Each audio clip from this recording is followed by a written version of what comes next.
ಆಕಾಶವಾಣಿ ಹಾಸನ. ಬರಹಗಾರರನ್ನ ಪರಿಚಯಿಸುವ ಕಾರ್ಯಕ್ರಮ ಶಾಯಿ ಸಿರಿ. ಕೇಳಿ ಶಾಯಿ ಸಿರಿ.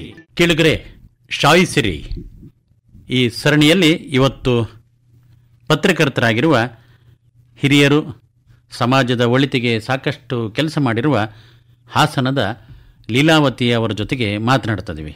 ದೀಪ ಅವರೇ, ಲೀಲಾವತಿ ಅವರಿಗೆ ನಮ್ಮ ನಮಸ್ಕಾರಗಳನ್ನು ಹೇಳೋಣ. ನಮಸ್ಕಾರ ಮೇಡಮ್. ನಮಸ್ಕಾರ. ನಮಸ್ಕಾರಮ್ಮ. ನಿಮ್ಮ ಬಾಲ್ಯದ ದಿನಗಳನ್ನು ನೆನಪು ಮಾಡ್ಕೊಳ್ಳಿ. ಬಾಲ್ಯದ ದಿನಗಳನ್ನು ನೆನಪು ಮಾಡ್ಕೊಳ್ತೀನಿ. ನನ್ನದು ತಂದೆ ಊರೇ ಯಾವತ್ತು ನಮ್ಮ ಜನ್ಮಸ್ಥಳ ಆಗುತ್ತೆ. ಹಾಸನ ಜಿಲ್ಲೆಯ ಆಲೂರು ತಾಲೂಕು ಕೆಂಚಮ್ಮನಕೋಟೆ ಹೋಬಳಿ ಹರಿಹಳ್ಳಿ ಎನ್ನುವಂತಹ ಒಂದು ಗ್ರಾಮದ ಸಂಜಾತೆ ನಾನು. ಹರಿಹಳ್ಳಿ ಅನ್ಕೊಂಡ್ರೆ ಈಗ ಆಲೂರು ತಾಲೂಕಿಂದೆ ಅಲ್ವಾ? ಆಲೂರು ತಾಲೂಕಿನ. ಹೌದು ಹೌದು. ಅಲ್ಲ ಅಂದ್ರೆ ಅಲ್ಲಿ ಆಲೂರು ತಾಲೂಕು ಹೇಗಿದೆ ಅಂತಂದ್ರೆ ತುಂಬಾ ಅತಿ ದೊಡ್ಡ ತಾಲೂಕು. ಈ ಕಡೆ ಬಾಳುಪೇಟೆ ಎಲ್ಲ ಬಂದ್ರೆ ಅದು ಸಕಲೇಶ್ಪುರ ತಾಲೂಕಿಗೆ ಬರುತ್ತೆ. ಮಳೆ ಜಾಸ್ತಿ, ಕಾಡಾನೆಗಳು, ಈಗಂತೂ ತುಂಬಾ ಕಾಟ ಜಾಸ್ತಿ. ಬಾಲ್ಯದಲ್ಲಿ ಆನೆಗಳು ಬಂದ್ರೆ ನಾವು ಅದನ್ನ ಎಷ್ಟೋ ದಿನ ಅದರ ಸೊಂಡ್ಲನ್ ಮುಟ್ಟಿದ್ದಿರ್ಬೋದು. ಅಲ್ಲೊಂದು ಅಪ್ಪಿ ಬಾವಿ ಅಂತ ಆಯ್ತು ನಮ್ಮ ಹರಿಹಳ್ಳಿಲಿ. ಒಂದ್ ಕಡೆ ನಾವು ಬಟ್ಟೆ ಹೋಗುತ್ತಾ ಇದ್ರೆ ಆನೆಗಳು ಬಂದು ಅಲ್ಲಿ ನೀರ್ ಕುಡ್ಕೊಂಡು ನಮ್ಗೆಲ್ಲ ಸೊಂಡ್ಲಿಂದ ಸ್ಪ್ರಿಂಕ್ಲಿಂಗ್ ಮಾಡೋವು. ಅಷ್ಟು ಹತ್ರ ಇರ್ತಾ ಇದ್ವಿ. ಯಾವತ್ತೂ ನಮಗೆ ಆನೆಗಳ ಕಾಟದಿಂದ ನಮಗೆ ತೊಂದರೆ ಆಗಿದ್ದೇ ಗೊತ್ತಿಲ್ಲ. ನಿಮ್ಮ ತಂದೆ ತಾಯಿ ಕೃಷಿಕರ? ನಮ್ಮ ತಂದೆ ಕೃಷಿಕರೇನೆ. ನಮ್ದು ಜೋಡಿ ಗ್ರಾಮ. ಆದ್ರೆ ನಮ್ಮ ತಂದೆ ಶಾನ್ಭೋಗ್ರಾಗಿದ್ರು. ಅವರು ಆ ಕಾಲದಲ್ಲಿ LS ಮಾಡಿದ್ರು. ತಂದೆ ಹೆಸರು HS ವೆಂಕಟನಾರಾಯಣಪ್ಪ ಅಂತ, ತಾಯಿ ಹೆಸರು ಗೌರಮ್ಮ ಅಂತ. ನಮ್ಮ ಅಜ್ಜಿ ಮನೆ ಎನ್ನಾರ್ಪುರ. ಆದ್ರೆ ನಮ್ಮ ದೊಡ್ಡಮ್ಮ ದೊಡ್ಡಪ್ಪ ಇಲ್ಲೇ ಬೆಳಗೋಡಲ್ಲಿ ಅವರು ದಫೇದಾರ್ ಆಗಿದ್ರು. ಹಾಗಾಗಿ ಇಲ್ಲೇ ಬಾಲ್ಯಗಳು ಕಳೆದಿದ್ ಜಾಸ್ತಿ. ಮತ್ತೆ ಆ ಕಾಲದಲ್ಲೇ 2 ಖರ್ಚು ಹಾಕೊಂಡು ಮದುವೆ ಮಾಡ್ಕೊಂಡಿದ್ದು ನಮ್ಮನೆ ಇತಿಹಾಸ. ತುಂಬಾ ಮಾನವೀಯ ನೆಲೆಯ ಕುಟುಂಬ ನಮ್ದು. ನಮ್ಮ ಮನೆಯವ್ರು ಸೇರಿದ್ರೆ 1,000 ಜನ ಆಗ್ತೀವಿ. ಅಷ್ಟು ದೊಡ್ಡ ಫ್ಯಾಮಿಲಿ. ಮತ್ತೆ ಕೂಡು ಕುಟುಂಬನೇ ಇದ್ದಿದ್ದು. ಅದ್ರ ಜೊತೆಗೆ ಏನಂದ್ರೆ ಕಷ್ಟ ಸುಖ ಅಂದ್ರೆ ಎಲ್ಲರೂ ಒಗ್ಗಟ್ಟಾಗೋದು. ನಿಮಗೆ ನಿಮ್ಮ ತಂದೆ ತಾಯಿಗಳಿಗೆ ಇದ್ದ ಆಸ್ತಿ ಎಷ್ಟಂತ ಏನಾದ್ರು ನೆನಪು? ಆಸ್ತಿ ಅಂದ್ರೆ ಅದೇ 3,000 ಎಕರೆ ಜಮೀನ್ ಇದ್ದಿದ್ದು. ಜೋಡಿದಾರ ಗ್ರಾಮ ಅಂದ್ರೆ ಹಾಗೆ ದೊಡ್ಡ ಕುಟುಂಬ. ನಮ್ಮ ಅಜ್ಜಂದ್ರು 5 ಜನ, ಅವ್ರಿಗೆ ಮಕ್ಳುಗಳು ಒಬ್ಬೊಬ್ರಿಗೆ 8-10. ನೀವೆಲ್ಲ ಎಷ್ಟು ಜನ ಮಕ್ಕಳು ನಿಮ್ಮ ತಂದೆ? ನಮ್ಮ ತಂದೆಗೆ ಅಂದ್ರೆ 7 ಮಕ್ಳಾಗಿದ್ದು. ಇದ್ರಲ್ಲಿ 4 ಜನ ಉಳ್ದಿದೀವಿ. 3 ಜನ ಇದಾದ್ರು. ಒಬ್ಬ ತಮ್ಮ, 2 ತಂಗಿರು, ನಾನೊಬ್ಳು, ನಾನೇ ದೊಡ್ಡವಳು. ಹರಿಹಳ್ಳಿಯಲ್ಲಿ ಯಾರಿದ್ದಾರೆ? ಹರಿಹಳ್ಳಿಲಿ ಅಂತಂದ್ರೆ ಈಗ ಮುಳುಗಡೆ ಆಗೋಯ್ತಲ್ಲ. ನಮ್ಮ ಮನೇನು ಮುಳುಗಡೆ ಆಯ್ತು, ಜಮೀನು ಮುಳುಗಡೆ ಆಯ್ತು. ಹೇಮಾವತಿ ಇದು. ಅದರಿಂದ ಮನೆ ಜಮೀನು ಎಲ್ಲ ಮುಳುಗಡೆ ಆಯ್ತು. ನಮ್ಮ ತಂದೆಗೆ ಶಾನ್ಭೋಗ್ತಾನ ಇದ್ದಿದ್ದೆಲ್ಲ ಹೊರಟೋಯ್ತು. 1000 ಜನಕ್ಕೆ ಊಟ ಹಾಕ್ತಾ ಇದ್ ಮನೆಯಲ್ಲಿ ನಾವೆಲ್ಲ ಹೇಗೆ ಅಂದ್ರೆ ಮಕ್ಳುಗಳು, ನನಗೆ 9 ವರ್ಷ, ಇನ್ನು ನನ್ನ ನಂತರ 3 ಜನ. ಅಲ್ಲೇನಂತಂದ್ರೆ ಎಲ್ಲ ಅಕ್ಷರಶಃ ಬೀದಿಗೆ ಬಂದ್ಬಿಟ್ವಿ. ಪುನರ್ವಸತಿ ಹೇಮಾವತಿಗೆ ಇವತ್ತಿಗೂ ಆಗಿಲ್ಲ. ಇವತ್ತಿಗೂ ಸಾಕಷ್ಟು ಸಮಸ್ಯೆಗಳು ನನಗೆ ಇದೆ ಸಮಸ್ಯೆ. ಕೂಡು ಕುಟುಂಬದಲ್ಲಂತೂ ಹೇಗೆ ಅಂದ್ರೆ ನಮ್ಮ ಮನೇಲಿ ಎಲ್ಲರೂ, ನಾನು ಕೂಡ ಸಸಿ ನೆಟ್ಟಿ ಮಾಡಿದ್ದೀನಿ, ಹೊತ್ಕೊಂಡು ಹೋಗಿದ್ದೀನಿ, ಅಲ್ಲಿ ಕೆಲಸ ಎಲ್ಲ ಮಾಡಿದ್ದೀನಿ. ಹೇಮಾವತಿಯ ಕಣ್ಣೀರಿನ ಕಥೆ ತುಂಬಾ ಇದೆ ಅಲ್ವಾ? ಇವತ್ತಿಗೂ ಸಕಲೇಶ್ಪುರ ತಾಲೂಕಿನ 3 ಹಳ್ಳಿ, ಆಲೂರು ತಾಲೂಕಿನ 14 ಹಳ್ಳಿಗೆ ಪರಿಹಾರನೂ ಸಿಕ್ಕಿಲ್ಲ, ಬದಲಿ ಜಮೀನು ಸಿಕ್ಕಿಲ್ಲ. ಈಗ ನಿಮಗೆ ಒಟ್ಟು ಇದುವರೆಗೂ ಜಮೀನು ಸಿಕ್ಲಿಲ್ಲ? ನಿಮ್ಮ ಅಣ್ಣ ತಮ್ಮಗಳಿಗೂ ಸಿಕ್ಕಿಲ್ವಾ? ಇಲ್ಲ, ಯಾರಿಗೂ ಸಿಕ್ಕಿಲ್ಲ. ನಮ್ಮ ಫ್ಯಾಮಿಲಿಲಿ ನಮ್ಮ ಅಪ್ಪನ ಚಿಕ್ಕಪ್ಪನ ಮಗ 2 ಇದ್ದಾರೆ. ಅವ್ರಿಗೆ ಮಾತ್ರ ಕುಶಾಲನಗರ ಹತ್ರ ಕೂಡಿಗೆಯಲ್ಲಿ ಮತ್ತೆ ಇನ್ನೊಂದು ಕಣಿವೆ ಇದೆಯಲ್ಲ, ಅಲ್ಲಿ ಸ್ವಲ್ಪ ಸಿಕ್ಕಿದೆ. ಇವತ್ತಿನವರೆಗೂ ನಮ್ಮ ಫ್ಯಾಮಿಲಿಲಿ ಯಾರಿಗೂ ಸಿಕ್ಕೇ ಇಲ್ಲ. ಜೀವನದ ಬಹಳ ಕಹಿ ನೆನಪು. ಇನ್ನೂ ಅದು ಮಾಸಿಲ್ಲ. ಮುಂದಿನ ದಿನಗಳಲ್ಲಿ ಒಳ್ಳೇದಾಗ್ಲಿ ಅಮ್ಮ. ನೀವು ಓದಿದ್ದು ಎಲ್ಲವರೆಗೂ ಮತ್ತೆ ಎಲ್ಲಿ ಓದಿದ್ರಿ? ಕೆಂಚಮ್ಮನ ದೇವಸ್ಥಾನದ ಹತ್ರ ತೋಟದ ಮನೇಲಿ. ಕೆಂಚಮ್ಮನಕೋಟೆ ಊರೊಳಕ್ಕೆ 3 ಮೈಲಿ ನಡ್ಕೊಂಡು ಹೋಗ್ಬೇಕಾಗಿತ್ತು. ಅಲ್ಲಿ ಹೋಗಿ 2-3 ತಿಂಗಳು ಸ್ಕೂಲ್ಗೆ ಹೋದೆ. ಅಷ್ಟೊತ್ತಿಗೆ ನಮ್ಮ ಫ್ಯಾಮಿಲಿ ಪ್ರಾಬ್ಲಮ್ ಅಲ್ಲಿ ನನಗೆ ಮನೇಲಿ ಸಮಸ್ಯೆ ಆಯ್ತು. ಕೂಲಿಗೆ ಕಳಿಸ್ಲಿಲ್ಲ. ನಮ್ಮ ದೊಡ್ಡಪ್ಪನೇ ಒಬ್ರು ಮೇಷ್ಟ್ರು ಇದ್ರು. ಅವ್ರನ್ನ ಡಬಲ್ ಪ್ರಮೋಷನ್ ಕೊಟ್ಬಿಟ್ರು. ಅತ್ಲಾಗೆ ನನ್ನ ವಯಸ್ಸನ್ನು ಜಾಸ್ತಿ ಮಾಡಾಕ್ಬಿಟ್ಟು 2 ವರ್ಷ 3ನೇ ಕ್ಲಾಸ್ಗೆ ನಾನು ಸ್ಕೂಲ್ಗೆ ಹೋದ್ದು, ಮತ್ತೆ ಹೋಗ್ಲೇ ಇಲ್ಲ. ಆಮೇಲೆ 3ನೇ ಕ್ಲಾಸಿಂದ ಹರಿಹಳ್ಳಿ ಊರೊಳಕ್ಕೆ ಬಿಟ್ರು. ಊರೊಳಕ್ಕೆ ಅಲ್ಲಿ ಸ್ಕೂಲ್ ಆಯ್ತು. ಅಲ್ಲಿ 6 ತಿಂಗಳು ವರ್ಷ ಆಯ್ತು. ಆಮೇಲೆ ನಮ್ಮ ಅಜ್ಜಿ ಮನೆ ಕರ್ಕೊಂಡೋಗಿ ಬಿಟ್ಬಿಟ್ರು ನನ್ನ ನರಸಿಂಹರಾಜಪುರಕ್ಕೆ. ಅಲ್ಲಿ ನರಸಿಂಹರಾಜಪುರದಲ್ಲೂ ಹೇಗೆ ಅಂದ್ರೆ ನಮ್ಮ ಮಾವನೇ ಮೇಷ್ಟ್ರು. ಅವ್ರಿಗೆ ಎಲ್ಲೆಲ್ಲಿಗೆ ಡೆಪ್ಯುಟೇಷನ್ ಟ್ರಾನ್ಸ್ಫರ್ ಆಗುತ್ತೋ ಅಲ್ಲಿ. ಮಾವನ ಹೆಸರು ಏನಂದ್ರಿ? ಶಂಕರಯ್ಯ ಅಂತ, ಚಿಟ್ಗುಟ್ಕೆ ಶಂಕರಯ್ಯ ಅಂತ. ಅವ್ರ ಜೊತೆಲೆ ನೀವು ಅವ್ರ ಮನೇಲೆ ಹೋಗ್ಲಿಕ್ಕೆ ಶುರು ಮಾಡಿದ್ರಿ. ಅಲ್ಲಿ ಏನಂತಂದ್ರೆ ಅವರು ಎಲ್ ಮೇಷ್ಟ್ರಾಗಿರ್ತಾರೋ ಅಲ್ಲಿ ನಾನು ಇರ್ತಾ ಇದ್ದಿದ್ದು. ಎನ್ಆರ್ಪುರದಲ್ಲಿ, ಕೊಪ್ಪದಲ್ಲಿ, ಶೃಂಗೇರಿಲಿ ಎಲ್ಲ 6 ತಿಂಗಳು ವರ್ಷ ವಿದ್ಯಾಭ್ಯಾಸ. ಆಮೇಲೆ 1-2 ವರ್ಷ ಎನ್ಆರ್ಪುರದಲ್ಲೇ ಆಯ್ತು. 7th ಆಯ್ತು, ನಮ್ದೇ ಲಾಸ್ಟ್ ಬ್ಯಾಚ್. ಅದಾದ್ಮೇಲೆ ಸಕಲೇಶ್ಪುರಕ್ಕೆ ಬಂದೆ. ಅದೇ ಮುಳುಗಡೆ ಎಲ್ಲ ಆಗಿ ಎಲ್ಲ ಅಲ್ಲಿಗೆ ಬಂದ್ಮೇಲೆ ಅಲ್ಲಿ EH ಯಂಗ್ಸ್ ಮುನ್ಸಿಪಲ್ ಹೈಸ್ಕೂಲ್ ಅಂತ, ಅಲ್ಲಿ ನಾನು SSLC ಮಾಡಿದ್ದು. ಅವಾಗೆಲ್ಲ ನಮ್ಮದು ರಿಸಲ್ಟು ಪೇಪರಲ್ಲಿ ಬರೋದು. ನನ್ನ ರಿಸಲ್ಟ್ ಕನ್ನಡ ಪ್ರಭದಲ್ಲೇ ಬಂದಿದ್ದು. ನಾವು ಇಬ್ಬರು ಹುಡುಗಿರು ಪಾಸ್ ಆಗಿದ್ದು. ಓಹೋ, ಎಷ್ಟು ಅಂಕ ತೆಗೆದುಕೊಂಡಿದ್ದೀರಿ? ನನಗೆ 78% ಇತ್ತು. ಆ ಕಾಲದಲ್ಲಿ ಪಾಸ್ ಆಗೋದೇ ದೊಡ್ಡ ವಿಷಯ. 1965-66. ಅದೇನು ಫಸ್ಟ್ ಕ್ಲಾಸ್ ಅಥವಾ ಪ್ರಥಮ ದರ್ಜೆ ಅಂತ ಎಲ್ಲ ಸುಮ್ಮನೆ ಕೊಟ್ಟಿದ್ರು ರಿಸಲ್ಟ್ ಪೇಪರಲ್ಲಿ. ಫಸ್ಟ್ ಕ್ಲಾಸ್ ಸೆಕೆಂಡ್ ಕ್ಲಾಸ್ ಅಂತ ಏನಿಲ್ಲ, ಪಾಸ್ ಆದವ್ರ ಹೆಸರು ಮಾತ್ರ ಪ್ರಕಟ ಆಗಿದೆ. ಗರಿಷ್ಠ ಅಂಕಗಳು ಯಾವ್ದ್ರಲ್ಲಿ ಬಂದಿತ್ತು? ಗರಿಷ್ಠ ಮ್ಯಾಥಮೆಟಿಕ್ಸ್. ಆಗ ಎಷ್ಟು ಭಾಷೆ ಅಥವಾ ಎಷ್ಟು ವಿಷಯಗಳಿದ್ದು? ಅವಾಗ ಆಪ್ಷನಲ್ಸ್ ಅಂತ ಬೇರೆ ಇರೋದು. ಈಗ ಮ್ಯಾಥಮೆಟಿಕ್ಸ್, ಗಣಿತ, ಆಮೇಲೆ ವಿಜ್ಞಾನ, ಅದೇ ಕನ್ನಡ, ಸಮಾಜ ವಿಜ್ಞಾನ, ಅದೇ ಸೋಷಿಯಲ್ ಸ್ಟಡೀಸ್, ಅದು ಇದಿರುತ್ತೆ, ಆಪ್ಷನಲ್ಸ್ ಇರುತ್ತೆ. ಇದು ಬರೀ ಮಾಮೂಲಿ ಇಂಗ್ಲಿಷು, ಕನ್ನಡ, ಹಿಂದಿ ಆ ಥರ ಸಬ್ಜೆಕ್ಟ್ಸ್. ಕನ್ನಡನೂ ಇತ್ತು, ಇಂಗ್ಲಿಷ್ನು ಇತ್ತು. ಅವಾಗ್ಲೇನೆ ನಾವು ಹೈಸ್ಕೂಲಲ್ಲಿ ಇದ್ದಾಗಲೇ ಭಾಗವತ 18 ವಾಲ್ಯೂಮ್ ಓದಿದ್ವಿ ನಾವು. SSLC ಆದ್ಮೇಲೆ ಮತ್ತೆ PUC PUC ಜಾಯಿನ್ ಆದೆ. ಅಷ್ಟೊತ್ತೇ ಇದೆ ನಮ್ಮಮ್ಮ ಹೋಗ್ಬಿಟ್ಟಿದ್ರಲ್ಲ, ಪ್ರಾಬ್ಲಮ್ ಆಯ್ತು. ನನ್ನ ತಂಗಿ ಬಂದ್ಲಲ್ಲ, ಅವಳು ಇಲ್ಲೇ AVK ಕಾಲೇಜಿಗೆ ಸೇರಿಸಿದ್ವಿ. ಆಮೇಲೆ ಅದಕ್ಕಿಂತ ಇನ್ನು ನಾನು ಹೇಳ್ಬೇಕಾದ್ದು ಅಂದ್ರೆ ಮೂಢನಂಬಿಕೆಗೆ ನಾನು ತುಂಬಾ ಬಲಿಯಾಗ್ಬಿಟ್ಟೆ. ನಮ್ಮ ತಾಯಿಗೆ ವಿಷಭಾಗಿತ್ತಂತೆ. ವಿಷಭಾಗಿದ್ರಿಂದ ಅವರು ನನ್ನನ್ನು 6 ತಿಂಗಳು ಮಗುನೇ ತಗೊಂಡೋಗ ನಮ್ಮ ತಂದೆ ಸೋದರತೆ ಮನೆಗೆ ಬಿಟ್ಟಿದ್ರು, ಹರಿಹಳ್ಳಿ ಊರೊಳಗೆ. ಅಲ್ಲೇ ಇದ್ದಿದ್ದು ನಾನು 1.5-2 ವರ್ಷದ ಮಗುವರೆಗೂ ಅಲ್ಲೇ ಬಿಟ್ಟಿದ್ದಂತೆ. ಹೇಳ್ತಾ ಇದ್ರಿ ನಿಮ್ಮ ತಾಯಿಯ ಒಂದು ನಂಬಿಕೆ ನಿಮಗೆ ಹೇಗೆ ಮುಳುವಾಯ್ತು ಅಥವಾ ನಿಮ್ಮನ್ನ ಮೇಲೆತ್ತಲಿಕ್ಕೆ ಕಾರಣ ಆಯ್ತು ಗೊತ್ತಾಗ್ತಲ್ಲ, ಹೇಳಿ. ಮನೇಲಿ ಸಾಲಿಗ್ರಾಮ ಇದ್ದಿದ್ದು ಕಳೆದೋಗಿತ್ತಂತೆ. ಮನೇಲಿ ದಿನನಿತ್ಯ ಪೂಜೆ ನಡೆಯೋದು. ಹಾಗಾಗಿ ಅದು ಕಳೆದೋದಾಗ ನಾನು ಆಟ ಆಡ್ತಾ ಇದ್ದಳು, ನನ್ನ ಕೈಗೆ, ಮಗು ಕೈಗೆ ಸಾಲಿಗ್ರಾಮ ಸಿಕ್ತಂತೆ. ಹೆಣ್ಮಕ್ಳು ಸಾಲಿಗ್ರಾಮ ಮುಟ್ಬಾರ್ದು ಅನ್ನುವಂಥದ್ದು ಒಂದು ಮೂಢನಂಬಿಕೆ. ಅದು ನಾನು ಮಗು ಮುಟ್ಟಿದ್ದು ಇವ್ರಿಗೆಲ್ಲ ಇದಾಗೋಯ್ತು. ಅದಕ್ಕೇನೆಲ್ಲ ಪೂಜೆ ಎಲ್ಲ ಮಾಡಿ ಎಲ್ಲ ಮಾಡಿದ್ರು. ಅದೇ ಟೈಮ್ಗೊಬ್ಬ ಕುರ್ರಮ್ಮಮ್ಮ ಬಂದ ಅಂತ. ಅವನು ಹೇಳಿದ್ನಂತೆ, ನಿಮ್ಮ ಹುಡುಗಿಗೆ ಸಾಲಿಗ್ರಾಮ ಸಿಕ್ಕಿರೋದು ಅವಳು ಪುಣ್ಯವಂತೇನೆಯ, ಅವಳು ತುಂಬಾ ಮುಂದೆ ಪ್ರಕಾಶಮಾನಕ್ಕೆ ಬರ್ತಾಳೆ, ಆದ್ರೆ ಅದ್ರ ಜೊತೆಗೆ ಅವಳ ಗಂಡ ಅವಳು ಕೂರಿಸ್ಬಿಟ್ಟು ಅಡುಗೆ ಮಾಡಿಬಿಡಿಸ್ತಾರೆ ಅಂತ ಹೇಳಿ ಎಲ್ಲ ಮನೇಲೆಲ್ಲ ಪ್ರೀತಿ ಪಾತ್ರ ಆಗ್ತಾರೆ ಅಂತ ಏನೋ ಹೇಳಿದ್ನಂತೆ. ಅದೇನಾಗೋಯ್ತು ಅಂದ್ರೆ ಆ ಕಾಲಘಟ್ಟದಲ್ಲಿ ಗಂಡನ ಕೈಲಿ ಕೆಲಸ ಮಾಡಿಸ್ಕೊಂಡು ಊಟ ಮಾಡಿಸ್ಕೊಳ್ಳೋದು ಅನ್ನೋದು ದೊಡ್ಡ ಅಫೆನ್ಸ್. ಅವಾಗ ನಮ್ಮ ಅಮ್ಮಂಗೆ ಸಿಕ್ಕಾಪಟ್ಟೆ ಬೇಜಾರೈತಂತೆ. ಒಂದು ಸಾಲಿಗ್ರಾಮ ಸಿಕ್ಕಿದ್ದು, ಎರಡನೇದು ಕುರ್ರಮ್ಮಮ್ಮ ಹಿಂಗ್ ಹೇಳ್ಬಿಟ್ನಲ್ಲ, ಇವಳು ಇನ್ನೇನ್ ನಮ್ಮ ಮನೆಗೆ ಕೆಟ್ಟ ಹೆಸರು ತಂದ್ಬಿಡ್ತಾಳೆ ಅನ್ನೋದು ಅವ್ರಿಗೇನೋ ಇದಾಗ್ಬಿಡ್ತಂತೆ. ಆ ಹಿನ್ನೆಲೆನೇ ತಗೊಂಡಾಗ ನಮ್ಮ ಅಜ್ಜಿ ಮಂದಿ ಬಿಟ್ಟಿದ್ದಂತೆ. ನನ್ನ ನಮ್ಮಮ್ಮ ಎತ್ಕೊಳ್ಳೇ ಇಲ್ಲ, ಹಾಲು ಕುಡಿಸ್ತಾ ಇರ್ಲಿಲ್ವಂತೆ. 6 ತಿಂಗಳ ಮಗುನೇ ಅದು ಅವರಿಗೆ ಅದು ವಿಶ್ವ ಬೇರೆ ಆಗಿತ್ತಲ್ಲ, ಎಲ್ಲ ಕಾರ್ಯಕಾರಣ ಸಂಬಂಧ ಅನ್ನಂಗೆ ಎತ್ಕೊಳ್ಳೋಕೆ ಆಗ್ತಿರ್ಲಿಲ್ವಂತೆ. ಫುಲ್ ಕೈ ಎಲ್ಲ 2 ಕೈ ವಿಶ್ವಬಿಟ್ಟಿತ್ತು. 2-3 ಸಂಗತಿಗಳು ನಿಮ್ಮನ್ನ ದೂರ ಇಡ್ಲಿಕ್ಕೆ ಕಾರಣ, ಒಂದು ರೀತಿ ಪುಷ್ಟಿ ನೀಡಿದ್ವು. ಅದ್ರ ಜೊತೆಗೆ ನನ್ನ ಬಗ್ಗೆ ಎಲ್ರಿಗೂ ಕರುಣೆನೂ ಜಾಸ್ತಿ ಆಯ್ತು. ಒಂಥರ ಏನೋ ಸಿಂಪತಿ, ಈ ಹುಡುಗಿ ಹೀಗೆ ಆಯ್ತು ಹೀಗಾಯ್ತಲ್ಲ ಅಂತ. ನಾನು ಬೆಳೆದಿದ್ದೆ ಅವ್ರ ಮನೆಯಲ್ಲಿ. ನಮ್ಮ ಅಜ್ಜಿ ಲಲಿತಮ್ಮ ಅಂತ ಇದ್ರು. ಮನೆಯಲ್ಲೇ ಒಂಥರ ಅಸ್ಪೃಶ್ಯರಂತೆ ನಿಮ್ಮನ್ನ ಕಂಡ್ರು, ದೂರ ಇಟ್ರು, ಆದ್ರೂ ಬಿಡ್ಲಿಲ್ಲ. ನಿಮ್ಮ ಬಾಳು ಬೆಳಗ್ತಾ ಹೋಯ್ತು. ನಮ್ಮ ತಂದೆ ನನಗೆ ಆದರ್ಶ ಪುರುಷರೇನೆ. ಅವರೊಂಥರ ಸ್ಥಿತಪ್ರಜ್ಞರಂಗೆ, ಏನಕ್ಕೂ ಅವರು ಇದೇ ಮಾಡ್ತಿರ್ಲಿಲ್ಲ. ಈಗ ತಾಯಿ ತೆಗೆದುಕೊಂಡ ತೀರ್ಮಾನಕ್ಕೆ ನಿಮ್ಮ ಅಪ್ಪ ಏನು ಮಾತಾಡ್ಲಿಲ್ಲ? ಅಲ್ಲ, ಅನಿವಾರ್ಯ ಅಲ್ಲ. ಆ ಮಗುನ್ ಹೆಂಗ್ ಎತ್ಕೋತಾರ ನಮ್ಮಪ್ಪ?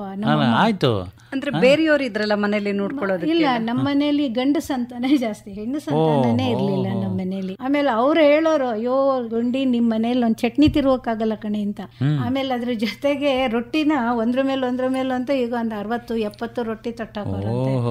ಹಂಗೆ ಅಂದ್ರೆ ಗಂಡಸರು ಹೆಲ್ಪ್ ಮಾಡೋರು ನಮ್ಮ ಮನೇಲಿ, ಏನಿಲ್ಲ ಹಂಗಿರ್ಲಿಲ್ಲ. ಮತ್ತೆ ಅವ್ರವ್ರ ಜವಾಬ್ದಾರಿಗಳು ಜವಾಬ್ದಾರಿ ಬೇರೆ ಇತ್ತು.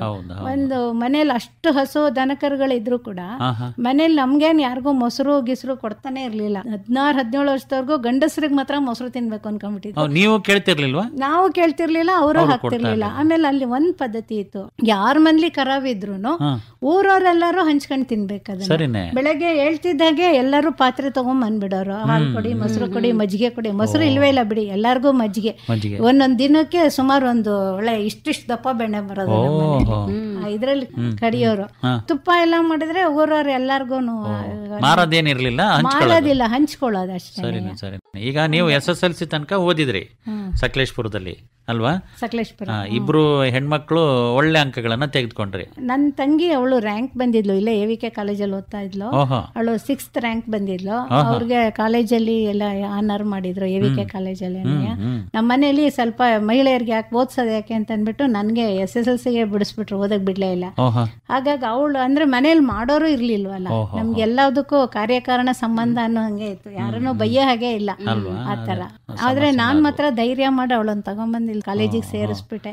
SSLC ಆದ್ಮೇಲೆ ಹಾಸನಕ್ಕೆ ನೀವು ಮದುವೆ ಆಗಿ ಬಂದ್ರೆ ಅಥವಾ ಮುಂದಿನ ಮದುವೆ ಆಗಿ ಮಕ್ಕಳಾಗಿ ಎಲ್ಲ ಆದ್ಮೇಲೆ ಬಂದಿದ್ದ ಹಾಸನಕ್ಕೆ. ಮದುವೆ ಅಂತಂದ್ರೆ ಏನು ಗೊತ್ತಾ, ನನ್ ಮದುವೆ ನಮ್ಮ ಅಮ್ಮ ಇರ್ಲಿಲ್ಲ. ನಮ್ಮ ಅಪ್ಪಂಗ ಏನಾಗೋಯ್ತು, ಟೈಫಾಯ್ಡ್ ಆಗಿ ರಿಲ್ಯಾಪ್ಸ್ ಆಗ್ಬಿಡ್ತು. ರಿಲ್ಯಾಪ್ಸ್ ಆಗ್ಬಿಟ್ಟು ಅವ್ರನ್ನ ಮಂಚಕ್ಕೆ ಕಟ್ ಹಾಕ್ತಾ ಇದ್ವಿ. ಹೋಗ್ಬಿಟ್ಟು ಹೊಳೆ ಹತ್ರ ಹೋಗ್ಬಿಟ್ಟು ಅಲ್ಲಿ ಸನ್ನಿ ಆದವ್ರು ಕುಣಿತಾರಲ್ಲ, ಆತರ ಕುಣಿಯೋರು. ನನ್ನ ಮನೆಯಲ್ಲಿ ಮಣಿ ಅಂತ ಕರೀತಾರೆ. ನಮ್ ಮಣಿ ಮದ್ವೆ ದಿವ್ಯವಾಗಾಯ್ತು ಅಂತ ಹೇಳಿ ಕುಣಿಯಕ್ ಶುರು ಮಾಡಿ ಸಿಕ್ಕದವರೆಲ್ಲ ಮನೆ ಕರ್ಕೊಂಬಂದ್ ಬಿಡೋರು. ಯಾರ್ಯಾರು ರೈತರಿದ್ರು, ಕುಟುಂಬ ಮಿತ್ರರು ಎಲ್ಲ ರೈತರೇನೆ, ಎಲ್ಲ ನಮ್ಮ ಅಪ್ಪನ ಆತ್ಮೀಯರು, ಅವರೆಲ್ಲ ದುಡ್ಡು ಹಾಕೊಂಡು ನನಗೆ ನಾನು 15 ವರ್ಷಕ್ಕೆ ಮದ್ವೆ ಮಾಡ್ಬಿಟ್ರು. SSLC ಅದೇ ಪಾಸ್ ಆಗಿತ್ತು. 15 ವರ್ಷಕ್ಕೆ ಮದ್ವೆ ಮಾಡ್ಬಿಟ್ರಲ್ಲ. ಅಪ್ಪ ಇದ್ರು, ಅದೇ ಮಂಚಕ್ಕೆ ಕಟ್ಟಾಕಿರ್ತಿದ್ವಲ್ಲ. ಅಂದ್ರೆ ನೀವು ಮದ್ವೆ ಆಗುವಾಗ ಅಮ್ಮ ಇಲ್ಲ, ಅಪ್ಪನೂ ನಿಮ್ಮನ್ನ ಆಶೀರ್ವಾದ ಮಾಡ್ಲಿಕ್ಕೂ ಬರ್ಲಿಲ್ಲ. ನಮ್ಮ ಮಾವ ಅತ್ತೆನ ಅತ್ತೆ ಮೇಲೆ ಕೂತ್ಕೊಳ್ಳೋ ಅಂತ ಹೇಳಿ ರಿಕ್ವೆಸ್ಟ್ ಮಾಡ್ಕೊಂಡು 3 ಸತಿ ಕಾರ್ ಕಳ್ಸಿ ಕರ್ಕೊಂಡಿದ್ದು. ನಮ್ಮ ಚಿಕ್ಕಪ್ಪ ಅಂದ್ರೆ ಎಲ್ಲ ಅವ್ರಿಗೂ ಏನು ಇದೇ ಇಲ್ಲ, ಎಲ್ಲಾರಿಗೂ ಸ್ವಲ್ಪ ಸಮಸ್ಯೆಗಳೇನೆ ಅಲ್ವಾ. ಎಷ್ಟೋ ಜನ ಮಾತಾಡೋದಿದೆ, ಲೀಲಾವತಿ ಅವರು ಹೀಗಿದ್ದಾರೆ ಅಂದ್ರೆ ಬಹಳ ಸುಖವಾಗಿ ಬೆಳೆದಿರ್ಬೇಕು, ಅವ್ರು ಹೀಗೆ ಇವ್ರಿಗೆ ಅಂತ. ಅಂದ್ರೆ ಜೀವನದಲ್ಲಿ ಪ್ರತಿಯೊಬ್ರು ಕಷ್ಟಗಳನ್ನ ಅನುಭವಿಸಿ ಅದನ್ನ ಒಂಥರ ಹದಗೊಳಿಸ್ಕೊಂಡು ಬೆಳೆದಿರ್ತಾರ ಅನ್ನೋ ತರ ಆಗ್ಬಿಡುತ್ತೆ. ಸೋದ್ರ ಮಾವ ಸೋದರತೆ ಅವ್ರ ದಾರೆ ಏರ್ಕೊಟ್ರ. ಹೌದು, ತಾಯಿಯ ಅಣ್ಣ ಅತ್ತಿಗೆ ದಾರ ಏರ್ಕೊಟ್ಟಿದ್ದು. ಊರವರೇ ಸೇರ್ ಮದ್ವೆ ಮಾಡಿದ್ದ. ಹಳ್ಳಿ ಮದ್ವೆ ನಮ್ಮ ಮನೇಲೆ ಆಗಿದ್ದು. ಅಲ್ಲ, ಸಕಲೇಶ್ಪುರದಲ್ಲಿ ಇದ್ವಲ್ಲ ನಾವು. ಸಕಲೇಶ್ಪುರಕ್ಕೆ ಹೋದ್ವಿ. ಅಪ್ಪನಿಗೆ ಗೊತ್ತಾಯ್ತಾ ಮದ್ವೆ ಆಗಿದ್ದು? ಸುಮ್ನೆ ಕೂತ್ಕೊಂಡಿರೋರು, ಕರ್ಕೊಂಡ್ಬಂದು ಅದು ಚೇರಿ ಕಟ್ಟಾಕ್ ಕೂರ್ಸಿದ್ರು. ಅಮ್ಮ ಎಷ್ಟನೇ ವಯಸ್ಸಿನಲ್ಲಿ ತೀರ್ಕೊಂಡಿದ್ದು? 9 ವರ್ಷದಲ್ಲಿ, 9 ವರ್ಷದಲ್ಲಿ ತೀರ್ಕೊಂಡಿದ್ದು. ಸಕಲೇಶ್ಪುರಕ್ಕೆ ಬಂದ್ವಿ. ಸಕಲೇಶ್ಪುರದಲ್ಲಿದ್ದಾಗಲೇ ನನ್ನ ಫ್ರೆಂಡ್ ಶಾಂತ ಅಂತ ಇದ್ಲು, ಅವ್ರ ಅಣ್ಣ ಅಕ್ಕಪಕ್ಕದ ಮನೇಲಿದ್ವಿ. ನಮ್ಮ ಯಜಮಾನ್ ಅವ್ರೇನೆ, ಅವರು ನೋಡ್ಬಿಟ್ಟು ಇವಳನ್ನ ಮದ್ವೆ ಮಾಡ್ಕೋತೀನಿ ಅಂತ ಅವ್ರು ಹೇಳಿದ್ರಂತೆ. ಊರವರೆಲ್ಲ ಸೇರ್ಕೊಂಡ್ರು, ಯಾರು ನನ್ನ ಹೇಳು ಇಲ್ಲ ಕೇಳು ಇಲ್ಲ. ಸಕಲೇಶ್ಪುರದಲ್ಲಿ ಯಾವ ಪ್ರದೇಶ ನೀವಿದ್ದು? ಹೊಳೆ ಪಕ್ಕದಲ್ಲೇ, ಹೊಳೆ ಬೀದಿ ಅಂತ. ನಮ್ಮ ಯಜಮಾನ್ರ ಮನೆ, ಈಗ ನಾವಿದ್ ಮನೆ 2 ಟ್ವಿನ್ಸ್ ಹೌಸ್. ಅದು ಒಂದ್ ಸ್ವಲ್ಪ ದೊಡ್ಡ ಮನೆಗಳು. ಊರಲ್ಲಿ ಎಲ್ಲರ ಮನೆ ಮದ್ವೆನೂ ನಮ್ಮಲ್ಲೇ ಆಗ್ತದೆ. ಮದ್ವೆ ಆ ದಿನದ ನೆನಪನ್ನ ಏನಾದ್ರು ಮೆಲ್ಕ್ ಹಾಕ್ಲಿಕ್ಕೆ ಆಗತ್ತೆ? ಹೆಂಗಿತ್ತು? ಆಮೇಲೆ ನಿಮ್ಮ ನಮ್ಗೇನು ಗೊತ್ತಿಲ್ಲ. ಯಜಮಾನ್ರು ಏನ್ ಕೆಲಸ ಮಾಡ್ತಾ ಇದ್ರು? ಅವರು ಅವಾಗ ಹುಣಸೂರ್ ವರ್ಕ್ಸ್ ಅಂತ ಅದ್ರಲ್ಲಿ ಕೆಲಸದಲ್ಲಿದ್ರು, ಕಾಫಿ ವರ್ಕ್ಸ್ ಅದು, ಅದ್ರಲ್ಲಿ ಕೆಲಸದಲ್ಲಿದ್ರು ಸಕಲೇಶ್ಪುರದಲ್ಲಿ. ಆಮೇಲೆ ನನ್ ಮದ್ವೆ ಆದ್ಮೇಲೆ ಟೀಚರ್ ಪೋಸ್ಟ್ ಸಿಕ್ತು. PUC ಆಗಿತ್ತು ಅವ್ರಿಗೆ, ಮಹಾರಾಜ ಕಾಲೇಜಲ್ಲಿ. ಈಗ ಅವರು ಮದುವೆ ಆಗೋ ಒಪ್ಕೊಂಡಿದೀನಿ ಅಂತ ಹೇಳುವಾಗ ನಿಮ್ಮ ಮನಸ್ಸು ಏನ್ ಅನಿಸ್ತಾ ಇತ್ತು? ನಂಗೇನು ಅನ್ನಿಸ್ಲೇ ಇಲ್ಲ. ಒಳ್ಳೋದು ಅಂದ್ಬಿಟ್ಟು ಏನೂ ಗೊತ್ತಿಲ್ಲ. ನಮ್ಮ ಅಪ್ಪನ ಹಿಡ್ಕೊಂಡ್ ಬರೋದು, ಆಮೇಲೆ ಅವ್ರನ್ನ ನೋಡ್ಕೊಳಕ್ಕೆ ಅಂತ ನಮ್ ಇಬ್ರು ಚಿಕ್ಕಪ್ಪ ಅಂದ್ರು, ನಮ್ಮ ಅಪ್ಪನ ಸೋದ್ರ ಮಾವ, ಅವರು ಆಲ್ಟರ್ನೇಟ್ ಡೇಸ್ ಅಲ್ಲಿ ಬರೋರು. ಇವತ್ತೊಬ್ರು, ನಾಳೆ ಒಬ್ರು, ನಾಡಿದ್ದೊಬ್ರು ಅಂತ. ನಮ್ಮಲ್ಲಿ ಏನ್ ಪದ್ಧತಿ ಅಂದ್ರೆ ಬಂದ್ ರೈತರಿಗೆಲ್ಲ ಊಟ ಹಾಕ್ಬೇಕು. ನಾನ್ ಮೊದಲನೇ ದಿನ ನಮ್ಮ ಅಮ್ಮ ಸಾತ್ ಅಡ್ಗೆ ಮನೇಲಿ ಕೂತ್ಕೊಂಡಾಗ ಮನೆ ಎಲ್ಲ ಗುಡ್ಸಿ ವಾಸಿ ಅದೆಲ್ಲ ಕೆಲಸ ಬರ್ತಿತ್ತಲ್ಲ, ಮಾಡ್ಬಿಟ್ಟು ಒಲೆಗೆ ಸೌದೆ ಗಿೌದೆ ಎಲ್ಲ ಇಟ್ಬಿಟ್ಟು ಸೀಮೆ ಎಣ್ಣೆ ಹಾಕಿ ಉರಿ ಹಾಕ್ಬಿಟ್ಟು ಜೋರಾಗಿ ಅಳ್ತಾ ಕೂತಿದ್ದೆ. ಅರ್ಧ ಗಂಟೆ ಏನಿರ್ಬೇಕು ಅಂತ ಗೊತ್ತಿಲ್ಲ ಒಲೆ ಮೇಲೆ. ಯಾವ ವಯಸ್ಸಿನಲ್ಲಿ ಅಡಿಗೆ ಕಲ್ತ್ರಿ? ನನ್ನ 10ನೇ ವರ್ಷದಲ್ಲಿ. 10ನೇ ವರ್ಷದಲ್ಲಿ ಅಮ್ಮ ಕಲಿಸಿದ್ರ? ಇಲ್ಲ, ನಾವೆಲ್ಲ ಸುಮ್ನೆ ನಾವೇ ಸೆಲ್ಫ್ ಮೇಡ್ ಪ್ರಯೋಗ. ನೀವು ಮದ್ವೆ ಆದಾಗ ಯಜಮಾನ್ರ ಮನೇಲಿ ಯಾರ್ಯಾರಿದ್ರು? ಅಲ್ಲಿ ವಾತಾವರಣ ಹೇಗೆ? ಅಲ್ಲೂ ಹಾಗೇನೆ. ಅವ್ರು 7 ಜನ ಮಕ್ಕಳು. ಅವರ ಸೋದರಮ್ಮ ಅಂದ್ರೆ 2 ಇದ್ರು. ಅವ್ರ ಮಕ್ಳುಗಳು, ಯಜಮಾನ್ರು ಸೋದರತ್ತೆ ಸೋದರಮ್ಮ ನೆಕ್ಸ್ಟ್ ರೋಡ್ ಅಲ್ಲಿ ಇದ್ರು. ಇವ್ರ ಮೊದ್ಲು ತಾಯಿ ಇರ್ಲಿಲ್ಲ, ನಮ್ಮ ಅತ್ತೆ ಇರ್ಲಿಲ್ಲ. ಬರೀ ಹೆಣ್ಮಕ್ಳುಗಳು 4 ಜನ, ಗಂಡ್ ಮಕ್ಳು 3 ಜನ, 7 ಜನ. ಆಮೇಲೆ ಅವ್ರ ಹಲ್ಸುಲ್ಗೆ ಅಂತ ಹತ್ರದ ಹಳ್ಳಿ, ಅಲ್ಲಿ ನಮ್ಮ ಯಜಮಾನ್ರ ಸೋದರ ಮಾವನ್ ಮನೆ ಇತ್ತಲ್ಲ, ಅವ್ರ ಮಕ್ಳು 6-7 ಜನ. ಅವ್ರುಗಳು ನಮ್ಮ ಅಕ್ಕ ತಂಗಿರು ಎದುರು ಬದ್ರು ಮನೇಲಿದ್ರು ಎಲ್ಲ ಒಂದೇ ಕಡೆ. ನಿಮ್ಮ ಯಜಮಾನ್ರ ಹೆಸರು? ಬಾಲಸುಬ್ರಹ್ಮಣ್ಯ ಅಂತ. ಬಾಲಸುಬ್ರಹ್ಮಣ್ಯ ಅವರು PUC ತನಕ ಓದಿದ್ರು, ನೀವು SSLC ತನಕ ಓದಿದ್ವಿ. ಆಮೇಲೆ ಅವರು BA ಮಾಡಿದ್ರು. ಅವರಷ್ಟೊತ್ತಿಗೆ ಎಜುಕೇಶನ್ ಡಿಪಾರ್ಟ್ಮೆಂಟಿಗೆ ಸೇರ್ಕೊಂಡು ಮೇಷ್ಟ್ರಾದ್ರು. ಅವ್ರು ಬೆಳಗ್ಗೆ ಹೋಗಿ ಸಾಯಂಕಾಲ ಬರೋರು. ಅವ್ರು ಬಂದಿದ್ ನೋಟ್ಸ್ನೆಲ್ಲ ನಾನು ಕೂತ್ಕೊಂಡು ಓದ್ಬೇಕಿತ್ತು. ಓದ್ಬಿಟ್ಟು ಅವ್ರಿಗೆ ಪಾಠ ಮಾಡ್ಬೇಕಿತ್ತು. ಅವ್ರು ಪಾಠ ಕೇಳಿಸ್ಕೊಂಡ್ ಬರ್ದೇ ಪಾಸ್ ಮಾಡ್ಕೊಂಡ್ರು. ಅಣ್ಣಾಮಲೈ ಯೂನಿವರ್ಸಿಟಿ ಇದು ಮಾಡಿದವರು. ನಮ್ ದುರಂತ ಅಂದ್ರೆ ಗಂಡನ ಮನೆಗ್ ಬಂದ್ರೆ ನಮ್ಮ ಮನೆಯವ್ರು ಒಬ್ಬರೇ ದುಡಿಯೋರು. ನಮ್ಮ ಮಾವನವರು PLD ಬ್ಯಾಂಕಲ್ಲಿ ಇದ್ರು, ಅವ್ರ ಕೆಲಸ ಹೊರಟಾಯ್ತು. ಮನೇಲೆ ಅಷ್ಟೊಂದ್ ಜನ ಊಟ ಮಾಡೋರು. ಏನಂದ್ರೆ ನಾನು ನನ್ನ ಆದ್ನಿ ಅವೆಲ್ಲ ಟೈಲರಿಂಗ್ ಕಲ್ತ್ಕೊಂಡ್ವಿ. ಆ ಟೈಲರಿಂಗ್ ಕಲಿಯುವಾಗ್ಲೂ ಹೊಲಿಗೆ ಕಲ್ತಿದ್ದು. ಅಲ್ಲೇ ಶಾರದಮ್ಮ ಅಂತ ಇದ್ರು. ಅವ್ರ ಮಗಳು ಇಬ್ರು ನನ್ ಕ್ಲಾಸ್ಮೇಟ್ಸ್, ಮಂಜುಳಾ ಮಾಲ್ತೇಶ ಅಂತ ಟ್ವಿನ್ಸ್ ಅವರು. ಅವ್ರ ಮನೇಲಿ ಹೋಗಿ ನಾನು ಕಸ ಗುಡಿಸ್ಕೊಟ್ಟು ನೆಲ ಒರೆಸ್ಕೊಟ್ಬಿಟ್ಟು ಟೈಲರಿಂಗ್ ಕಲ್ತಿದ್ದು. ಆಮೇಲೆ ಇನ್ನೊಬ್ರು ನಾಗರತ್ನಮ್ಮ ಅಂತ ಇದ್ರು ಮೇಡಮ್. ಅವ್ರು ನಮ್ಮ ಅತ್ತೆ ಅವ್ರ ಮನೇಲಿ ಬಾಡಿಗೆಗಿದ್ರು. ಅವ್ರು 16 ಮಳು ಸೀರೆ ಉಡೋರು. ಅವರಿಗೆ ವಾರಕ್ಕೆ ಒಂದ್ಸಲ ಮನೇನ ಸಗಣಿನೆಲ್ಲ ಸಾರಿಸ್ಕೊಡ್ಬೇಕಿತ್ತು. ಆಮೇಲೆ ದಿನ ಅವ್ರ ಬಟ್ಟೆ ಹೋಗ್ಕೊಟ್ಟು ಪಾತ್ರೆ ತೊಳ್ಕೊಟ್ಟು ಕಸ ಗುಡಿಸ್ಕೊಡ್ಬೇಕಿತ್ತು. ಅಷ್ಟ್ ಮಾಡಿದ್ದಕ್ಕೆ ಅವ್ರು ನನಗೆ ಸಂಗೀತ ಹೇಳ್ಕೊಟ್ರು. ಹೊಲಿಗೆ ವೃತ್ತಿಗೆ ಬಂದ್ರಿ ಅಂದ್ರೆ ಎಂತೆಂತದ್ದು ಹೊಲಿತಾ ಇದ್ರಿ ಆಗ? ಹೊಲಿಗೆ ವೃತ್ತಿ ಅಂತಂದ್ರೆ ನಾವು ಹೆಣ್ಮಕ್ಳದೇ ಜಾಸ್ತಿ ಹೊಲಿತಿದ್ವಿ. ಹುಡುಗರದ್ದು ಎಲ್ಲ ಕಲ್ತ್ಕೊಂಡಿದ್ವಿ. ಟರೆಟ್ ಹೊಲಿಯೋದು, ಚೂಡಿದಾರ್ ಹೊಲಿಯೋದು. ಹಾಗಾಗಿ ಅದನ್ನೆಲ್ಲ ಪ್ರಯೋಗ ಮಾಡ್ತಾ ಇದ್ವಿ. ಆಮೇಲೆ ಮನೇಲಿ ತುಂಬಾ ಹೂ ಬಿಡೋದು. ಸೇರ್ಗಟ್ಲೆ ಮಲ್ಗೆ ಹೂ ಮಗ್ಗೊಂದು 15 ಸೇರು 20 ಸೇರು ಬಿಟ್ರೆ ಗೊರಟೆ ಅಂತ ಹೇಳ್ತಾರಲ್ಲ, ಅದ್ರ ಮಗ್ಗು ಬಿಡೋದು. ಅದನ್ನೆಲ್ಲ ಸ್ಫಟಿಕ. ನಮ್ಮಲ್ಲಿ ಏನಂದ್ರೆ ಎಲ್ಲರೂ ಕೆಲಸ ಮಾಡ್ಲೇಬೇಕು. ಆಮೇಲೆ ನಮ್ಮ ಮಾವನ ಮನೇಲೂ ನಾವು 22-23 ಜನ ಇದ್ದೀವಿ. ಎಲ್ರು ಒಂದ್ ಕೆಲಸ ಮಾಡ್ಲೇಬೇಕು. ರಾತ್ರಿ ಊಟ ಕೂತ್ಕೊಂಡಾಗ ಎಲ್ರು ಹೇಳ್ಬೇಕು, ನಾನ್ ಈ ಕೆಲಸ ಮಾಡಿದೆ, ನಾನ್ ಈ ಕೆಲಸ ಮಾಡಿದೆ ಅಂತ. ಈ ರೀತಿಯ ಒಂದು ದುಡಿಮೆಯ ಮನಸ್ಥಿತಿಯನ್ನ ನಮ್ಮ ಮನೇಲಿ ಇದ್ ಮಾಡ್ತಾ ಇತ್ತು. ಹೂನ ಎಲ್ಲ ಅಕ್ಕಪಕ್ಕದ ಮನೆಯವ್ರಿಗೂ ಕೊಡ್ತಿದ್ವಿ. ದಿನೋ ಹಾರಗಳನ್ನ ಕಟ್ಟಿ ದೇವಸ್ಥಾನಕ್ಕೆ ಕೊಡ್ತಾ ಇದ್ವಿ. ಮಾರಾಟ ಇಲ್ವೇ ಇಲ್ಲ, ನಾವೇನೋ ಮಾರೋದೇ ಇಲ್ಲ, ಎಲ್ಲದನ್ನು ಹಂಚ್ಕೊಂಡು ತಿಂದ್ವಿ. ಅಲ್ಲೇ ಸಕಲೇಶ್ವರ ಸ್ವಾಮಿ ದೇವಸ್ಥಾನ ಇತ್ತು, ಅಲ್ಲಿಗೆ ಅಲ್ಲಿ ಎಲ್ಲ ಪರಿವಾರ ದೇವತೆಗಳು ಇರುತ್ತಲ್ಲ, ಎಲ್ಲದಕ್ಕೂ ಕಟ್ಕೊಡ್ತಾ ಇದ್ವಿ. ಆಮೇಲೆ ಎಲ್ಲ ಅಕ್ಕಪಕ್ಕದ ಮನೆಯವರು ಅವರು ಇವರು ಎಲ್ಲರಿಗೂ. ನಮ್ಮನೆಲ್ಲೂ ದೇವರು ಮುಳುಗೋಷ್ಟು ಹೂವಲ್ಲಿ ಪೂಜೆ ಮಾಡ್ತಾ ಇದ್ವಿ. ಸಕಲೇಶ್ಪುರದಲ್ಲಿ ಎಷ್ಟು ವರ್ಷ ಇದ್ರಿ ನಿಮ್ಮ ಯಜಮಾನ್ರ ಜೊತೆಗೆ? 10-12 ವರ್ಷ. ಆಮೇಲೆ ಅದೇ ನಮ್ಮ ಮಕ್ಳುಗಳೆಲ್ಲ ಓದಕ್ ಬಂದ್ರಲ್ಲ, ನನ್ನ ತಂಗಿ, ನನ್ನ ಆದ್ನಿ, ನಮ್ಮ ಮೈದ್ನ ಇವರೆಲ್ಲ ಯಾವಾಗ ಕಾಲೇಜ್ ಮೆಟ್ಲಿಗೆ ಬಂದು ಅವಾಗ ನಾವು 1975ರಲ್ಲಿ ಹಾಸನಕ್ಕೆ ಬಂದ್ವಿ. ಬಟ್ಟೆ ಹೊಲಿಯ ಕೆಲಸ ಶುರು ಮಾಡ್ಕೊಂಡ್ರಲ್ಲ, ಅದ್ರಲ್ಲಿ ಸ್ವಲ್ಪ ದುಡಿಮೆ ಮಾಡ್ಕೊಂಡ್ರೆ? ದುಡಿಮೆನ ಬೇಕಾದಾಗ ಮಾಡಿದ್ವಿ. ಅದರಲ್ಲೂ ಏನಂತಂದ್ರೆ ನಮ್ಮಲ್ಲಿ ಮಿಷನ್ ಇರ್ಲಿಲ್ಲ. ಇವ್ರ ಸೋದರ ಮಾವನ ಮನೇಲಿ ಮಿಷನ್ ಇತ್ತು. ಗುಂಡಪ್ಪನವ್ರು ಅಂತ, ಅವರು ಬ್ಯಾಂಕಲ್ಲಿ ಕ್ಯಾಶಿಯರ್ ಆಗಿದ್ರು. ಅವ್ರ ಮನೆ ಮಿಷನ್ಗೆ ಹೋಗಿ ಅವ್ರಿಗೆ 4 ಕಣೆ ಕೊಡ್ಬೇಕಿತ್ತು ಒಂದು ಬಟ್ಟೆ ಹೊಲ್ದಿದ್ದಕ್ಕೆ. ಹುಕ್ಸಿಗೆ ಒಂದು 10-12 ಪೈಸಾ ಖರ್ಚಾಗೋದು. ನಾವು ದಾರದುಂಡೆ ಒಂದು 4 ಕಣೆ, ನಮ್ಗೊಂದು 40 ಪೈಸಾ ಉಳಿಯೋದು. ಒಂದು ಬ್ಲೌಸ್ ಹೊಲಿದ್ರೆ ₹1 ಒಂದು ಬ್ಲೌಸ್ ಹೊಲ್ಕೊಡ್ತಾ ಇದ್ವಿ. ₹1 ಹೊಲ್ಕೊಟ್ರು ನೀವು 40 ಪೈಸಾ ಉಳಿತಾ ಇತ್ತು. ದಿನಕ್ಕೆ 15-20 ಬ್ಲೌಸ್ ಹೊಲಿತಾ ಇದ್ವಿ.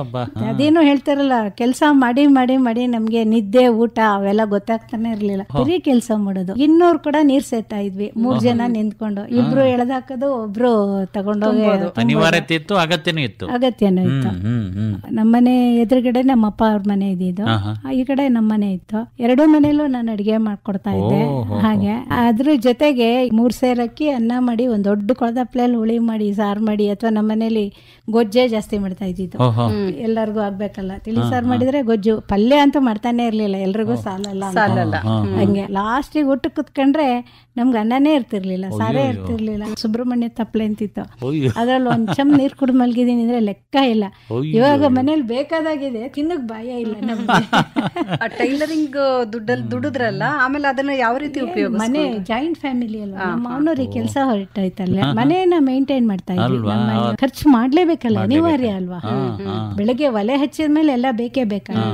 ಅಲ್ಲಿ ತರಕಾರಿ ಬೆಳೆಯೋರೆಲ್ಲ ಬರೋರು, ನಾನೇ ಅವರಿಗೆ ಬೋಣಿ ಮಾಡ್ಬೇಕಿತ್ತು. ಮತ್ತೆ ಜಾಯಿಂಟ್ ಫ್ಯಾಮಿಲಿ, ಮತ್ತೆ ಊರೆಲ್ಲ ಒಂಥರ ಆ ಕಡೆ ಈ ಕಡೆ ಬೀದಿಯವರೆಲ್ಲ ಒಂದು ಮನೆಯವರಂಗಿದ್ವಿ. ನಾವು ಬೇರೆಯವ್ರಿಗೆ ಕೊಡೋದೇ ವಿನಃ ನಾವು ತಿಂತಿದ್ದೆ ಕಡಿಮೆ. ತುಂಬಾ ಒಂಥರ ಸ್ಟ್ರಗಲ್ ಸರ ನಮ್ ಜೀವನ, ತುಂಬಾ ಹೋರಾಟದ ಜೀವನ. ಅಲ್ಲ, ಅದೇ ಒಂಥರ ಅರ್ಥಪೂರ್ಣವಾದುದಂತ ಅನ್ಕೊಳ್ತೀನಿ. ಅಲ್ಲ, ಅದಕ್ಕಿಂತ ಏನು ಗೊತ್ತಾ, ನಮ್ಮನೇಲಿ ಇನ್ನೊಂದು ಏನಿತ್ತು ಅಂದ್ರೆ, ನನ್ನ ಸ್ವಭಾವ ಏನಂದ್ರೆ ನಾನು ಯಾರಿಗೂ ಕೆಲಸ ಹೇಳಲ್ಲ, ಅವ್ರಾಗೆ ಮಾಡಿದ್ರೆ ಬೇಡ ಅನ್ನಲ್ಲ. ಆದ್ರೆ ಎಲ್ಲರೂ ಕೆಲಸ ಮಾಡ್ಲೇಬೇಕು ಅನ್ನೋ ಒಂದು ಮನಸ್ಥಿತಿ ಇತ್ತು ಮನೇಲಿ, ಏನಾದ್ರು ಮಾಡ್ಲೇಬೇಕು ಅಂತ. ಆ ಮನಸ್ಥಿತಿಯಿಂದ ಏನಾಗೋದು, ಹೊರೆ ಕಡಿಮೆ ಆಗೋದು. ಹೌದು, ಈಗ ಹಾಸನಕ್ಕೆ 75-76 ಬಂದ್ವಿ ಅಲ್ವಾ? ಅದು ಒಂದೇನಂತಂದ್ರೆ ನಮ್ಮ ಎಸ್ ವಿ ಗುಂಡೂರಾವ್ ಅಂತ ಇದ್ರು, ಅವರು ನಮ್ಮ ಹತ್ರದ ರಿಲೇಟಿವ್ ಸಂಬಂಧಿಕರು. ಅವ್ರ ಮಕ್ಕಳನ್ನ ಸ್ಕೂಲಿಗೆ ಸೇರಿಸ್ಬೇಕು ಅಂದ್ರೆ ಬಾರೆ ನಾನು ಕೆಲಸ ಕೊಡ್ತೀನಿ, ನೀನು ಕೆಲಸ ಮಾಡಿ ಅಂತ ಹೇಳಿದ್ರು. ಅಂತ ಬಂದ್ಬಿಟ್ವಿ. ಇಲ್ಲಿಗೆ ಬಂದ್ಮೇಲೆ ಶೇಷಾದ್ರಿ ಹಾಸನ ಮಧ್ಯಮ ತುಂಬಾ ಹೆಲ್ಪ್ ಮಾಡ್ದ. ಅವರು ನಾವು ಜೊತೆಲಿ ಇದ್ದಿದ್ದು ಸಕಲೇಶ್ಪುರದಲ್ಲಿ, ಇಲ್ಲ ಅವನು ಜನ್ಮಿತ್ರದಲ್ಲಿ ಇದ್ದ. ಇಲ್ಲಿ ಬಂದ್ ಮನೆ ಮಾಡಿ ಎಲ್ಲ ಆಗ್ಬಿಟ್ಟು ಕೇಳಿದ್ರೆ ಅಲ್ಲಿ ಯಾರೋ ರಾಜಕೀಯ ಮಾಡ್ಬಿಟ್ರು. ನೋಡಿ ಸೊಸೆ ಹೋಗಿ ಬೆಂಗಳೂರಿಗೆ ಹೊರಟಾಗ್ತಾ ಇದ್ದಾಳೆ, ಇಲ್ಲಿ ಇನ್ನೂ ಎಲ್ಲ ಇದಾರೆ, ಮನೆ ಹಾಳಾಗ್ಬಿಡುತ್ತೆ, ಅವಳಿಗೆ ಕೆಲಸ ಕೊಡ್ಬೇಡ ಕಣೋ ಗುಂಡು ಅಂದ್ಬಿಟ್ಟು ಅವ್ರಿಗೆ ಹೇಳ್ಬಿಟ್ರು. ಹೆಂಡತಿ ಇಂದ್ರೆ ನಮ್ಗೆ ಅತ್ತೆ ಆಗ್ಬೇಕು ಅವಳು. ಅಲ್ಲಿ ಹೋದ್ರೆ ಆಮೇಲೆ ಕೆಲಸ ಕೊಡಲ್ಲ ಕಣೆ, ಎಲ್ಲ ಬೈತಾ ಇದ್ದಾರೆ ನೋಡು. ನಿನ್ನೆ ರಾಮಚಂದ್ರ ಬಂದ್ ಬಾಯಿ ಬಂದಾಗ ಬಾಯ್ಬಿಟ್ಟು ಹೇಳಿದ್ರು ಅವರು. ಹೇಳ್ಬಿಟ್ಟು ನೋಡಿ ಹಿಂಗ್ ಬಂದಿದ್ದ ಕಣೆ ಅವನು, ಹೋಗ ಅವ್ನು ಕೇಳು, ನಿಂಗೆ ಕೊಡ್ಬೇಡ ಅಂತ ಹೇಳಿದಾನೆ ಅಂದ್ರು. ಅವ್ ಕೇಳಿದ್ರೆ ಹ್ಞೂ ಕಣೆ ನಿಂಗೆ ಹೇಳಿದ ಕಣೆ, ಅದ್ರಲ್ಲೇನೀಗ, ಇಲ್ಲಿ ಯಾರು ಕೆಲಸ ಮಾಡ್ತಾರೆ, ಇಲ್ಲಿ ಈ ಮಕ್ಳನ್ನ ಯಾರು ನೋಡ್ಕೊತಾರೆ? ಅಲ್ಲ ನಾನು ಹೋಗಿರದೆ ಆ ಮಕ್ಳನ್ನ ಕಟ್ಕೊಂಡು ಹೋಗಿರದೆ ತಂಗಿನ ನಾದ್ನೀರನ್ನ ಮೈದ್ನ ಓದ್ಸಕ್ಕೆ ಅಂತ ಹೇಳಿದ್ರೆ ಕೊಡ್ಲೇ ಇಲ್ಲ. ಆಮೇಲೆ ಅವಾಗ್ಲೇ ಶೇಷಾದ್ರಿ ಏನ್ ಮಾಡಿದ, ನೋಡಿ ನಮ್ದ್ರಲ್ಲಿ ಒಂದ್ ಕೆಲಸ ಇದೆ, ನಮ್ಮ ಎಡಿಟ್ರಿಗೆ ಹೇಳ್ತೀನಿ ಬಾ ಅಂತ ಹೇಳ್ದ. ಚಿಕ್ಕಂದಿಂದನೂ ಬರೆಯೋದು ಓದೋದು ಒಂದ್ ತುಂಬಾ ಅಭ್ಯಾಸ ಇತ್ತು. ಅಂದ್ರೆ ಚಿಕ್ಕವರಿದ್ದಾಗ್ಲಿಂದ ಅಂತಂದ್ರೆ ಯಾವ ವಯಸ್ಸಿನಿಂದ ಬರೆಯೋದು? ನಾವು ಅದೇ ಬರಿತಾ ಇರ್ಲಿಲ್ಲ, ಓದೋ ಹವ್ಯಾಸ ಇತ್ತು. ನಾನ್ ಚಿಕ್ಕ ಹುಡುಗಿ ಇದ್ದಾಗ ಶೆಡ್ಯೂಲ್ ಕ್ಯಾಸ್ಟ್ ಅವ್ರಗಳಿಗೆಲ್ಲ ಬೇರೆ ಇದ್ರಲ್ಲಿ ಕೂರ್ಸೋರು, ನಾವೆಲ್ಲ ಜಗಳ ಮಾಡೋಗಿ ಅವ್ರನ್ನ ಬೇರೆ ಕೂರಿಸ್ತೀರಾ ಅಂತೆಲ್ಲ ಮಾಡ್ತಾ ಇದ್ವಿ. ಆದ್ರೆ ನಮ್ಮ ಮನೇಲಿ ಬಂದ್ರೆ ಏನಂದ್ರೆ ನಮ್ಮಮ್ಮ ಅವ್ರೆಲ್ಲರಿಗೂ ನಮ್ಮನೆ ಹಿಂದ್ಗಡೆನೆ ಅವ್ರದ್ದು ಬೀದಿ ಇದ್ದಿದ್ದು, ಅವ್ರಿಗೆಲ್ಲ ಬಾಣಂತನ ಮಾಡೋರು. ದಿನ ಪ್ರತಿದಿನ ಅವ್ರಿಗೆ ಊಟ ಮಾಡ್ಕೊಡೋರು ಯಾವುದೇ ಹೆಣ್ಮಗಳಿಗೆ. ಅದು ಹೇಳಿದ್ನಲ್ಲ, ಊರ್ ಒಟ್ಟಿನ ಕೆಲ್ಸಾನೇ ನಮ್ಮ ಮನೇಲಿ ನಡೀತಾ ಇದ್ದಿದ್ದು. ಎಲ್ಲಾರ್ಗು ತುಪ್ಪ ಕೊಡ್ಬೇಕು, ಬೆಣ್ಣೆ ಹಾಕೊಡ್ಬೇಕು, ಹಾಲು ಕೊಡ್ಬೇಕು ಅಂತೆಲ್ಲ ಇತ್ತಲ್ಲ. ಅವರು ಎಲ್ಲ ಬರೋರು. ನಮ್ಮ ಮನೆ ಆಳು ಬಪ್ಪ ಅಂತ ಇದ್ದ, ಅವ್ನ ಮಗಳು ನಾನು ಬರೀ ಫ್ರೆಂಡ್ ಆಗ್ಬಿಟ್ಟಿದ್ವಿ. ಯಾರು ಎದುರಿಗಿದ್ದ ದೂರ ಇರೋದು, ಯಾರು ಇಲ್ಲ ಅಂದಾಗ ಜೊತೆಲಿರೋದು ಮಾಡ್ತಾ ಇದ್ವಿ. ಒಂದಿನ ಏನಾಗೋಯ್ತು, ನಾವಿಬ್ರು ಜೊತೆಲಿ ಇದ್ದಿದ್ದನ್ನ ಏನೋ ಸೀಬೇಕಾಯ್ ತಿಂತ ಇದ್ದಿದ್ದು ನೋಡ್ಬಿಟ್ಟು ಯಾರೋ ನೋಡಿ ದೊಡ್ಡ ಗಲಾಟೆ ಆಗೋಯ್ತು. ನಾನೇನ್ ಮಾಡಿದೆ, ಯಾರೋ ಹೊಡೆಯಕ್ ಬಂದ್ರು ಅಂದ್ಬಿಟ್ಟು ಸೀದಾ ಅವ್ರ ಕೇರಿಗೆ ಹೋಗ್ಬಿಟ್ಟೆ. ಕೇರಿಗೆ ಹೋದ್ರೆ ಅದ್ ಎಂತ ದೊಡ್ಡ ಇಶ್ಯೂ ಆಯ್ತು ಅಂದ್ರೆ, ನನಗೆ ಹುಣಸೆ ಬರ್ಲು ತಗೊಂಡ್ ಹೊಡೆದಿದ್ರು. ನನ್ಗೂ ಹೊಡ್ತಾ ಅವ್ರಿಗೂ ಹೊಡ್ತಾ. ಅವರೆಲ್ಲಾ ತೊಳೆದು ಇಡೀ ರೋಡ್ ಅವ್ರ ಮನೆಗಳು ಎಲ್ಲಾ ತೊಳೆದು ಆಚರಣೆ ಮಾಡ್ಬಿಟ್ರು ಅದಕ್ಕೆ. ಆಮೇಲೆ ನಮ್ಮನೇಲಿ ನನಗೆ ಶುದ್ಧಿ ಮಾಡಿಸ್ಕೊಂಡು ಹೊಡೆದಿತ್ತು ಅಂದ್ರೆ ಮೈ ಎಲ್ಲ ಇದು ಬಂದ್ ಹೋಗಿತ್ತು. ಅವಾಗ ನನಗೆ ಅಳು, ಅವಳಿಗೂ ಅಳು. ನನಗೆ ಮನಸ್ಸಿಗೆ ಏನನ್ಸಿತ್ತು ಅಂತಂದ್ರೆ, ಇವ್ರು ಯಾಕೆ ಹೀಗ್ ನಡ್ಕೋತಾ ಇದಾರೆ, ನಾವು ಹೋಗಿದ್ರಿಂದ ಏನಾಯ್ತು ಅಂತ. ಅದಕ್ಕಿಂತ ಇನ್ನೂ ಒಂದ್ ಏನಂದ್ರೆ, ನನ್ನ ಮನಸ್ಸನ್ನು ಕಲ್ಕಿದ್ದು ಅಂದ್ರೆ, ನಮ್ಮ ಹರಿಹಳ್ಳಿಲಿ ಒಂದ್ ಕೆರೆ ಇತ್ತು, ಕೆರೆಯಲ್ಲಿ ಕಾಲುವೆ ಇತ್ತು, ಹೇಳಿದ್ನಲ್ಲ ಅಪ್ಪಿ ಬಾವಿ ಅಂತ ಇತ್ತು.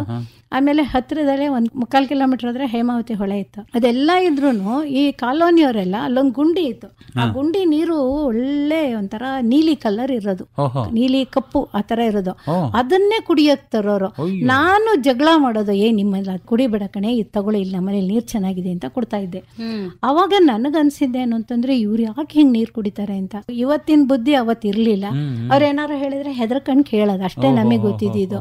ಆಮೇಲೆ ನಮ್ಗೆ ಅದೇ ಹೇಳಿದಲ್ಲ, ಊರೊಟ್ಟಿನ ಕೆಲಸ ಅಂತ ಮಕ್ಳು ಮಾಡ್ಬೇಕು ಅಂತಂದ್ರೆ, ಬೇಸಿಗೆ ರಜೆ ಬಂತು ಅಂದ್ರೆ ನಾವು ಬಾಳೆ ತೊಗಟೆ ಬರುತ್ತಲ್ಲ, ಅದರಲ್ಲಿ ಚಪ್ಪಲಿ ಮುಡ್ಕೊಂಡು ಅಲ್ಲಿ ಜಾಲಿ ಮರ ಇತ್ತು, ಆ ಜಾಲಿ ಮುರಿದು ಮುಳ್ಳು ತಂದು ಮುಳ್ಳಲ್ಲಿ ಸೆಗಸ್ಕೊಂಡು, ಆಮೇಲೆ ಅದ್ರ ಅಂಟಲ್ಲಿ ಅಂಟಿಸ್ಕೊಂಡು ಅದನ್ನ ಕಾಲಲ್ಲಿ ಹಾಕೊಂಡು ನಾವು ಪುಳ್ಳೆ ತರಕ್ಕೆ ಸಿಲ್ವರ್ ಸೊಪ್ಪು ಅಂತ ವರ್ಷಕ್ಕಾಗುವಷ್ಟು ಎಲ್ಲಾ ಮನೆಯವ್ರ ಮಕ್ಕಳುಗಳನ್ನು ನಾವು ಉರುವಲನ್ನ ಸಂಗ್ರಹಿಸ್ಬೇಕಿತ್ತು. ಅದೊಂದು ಪದ್ಧತಿ ಇತ್ತು ನಮ್ಮೂರಲ್ಲಿ.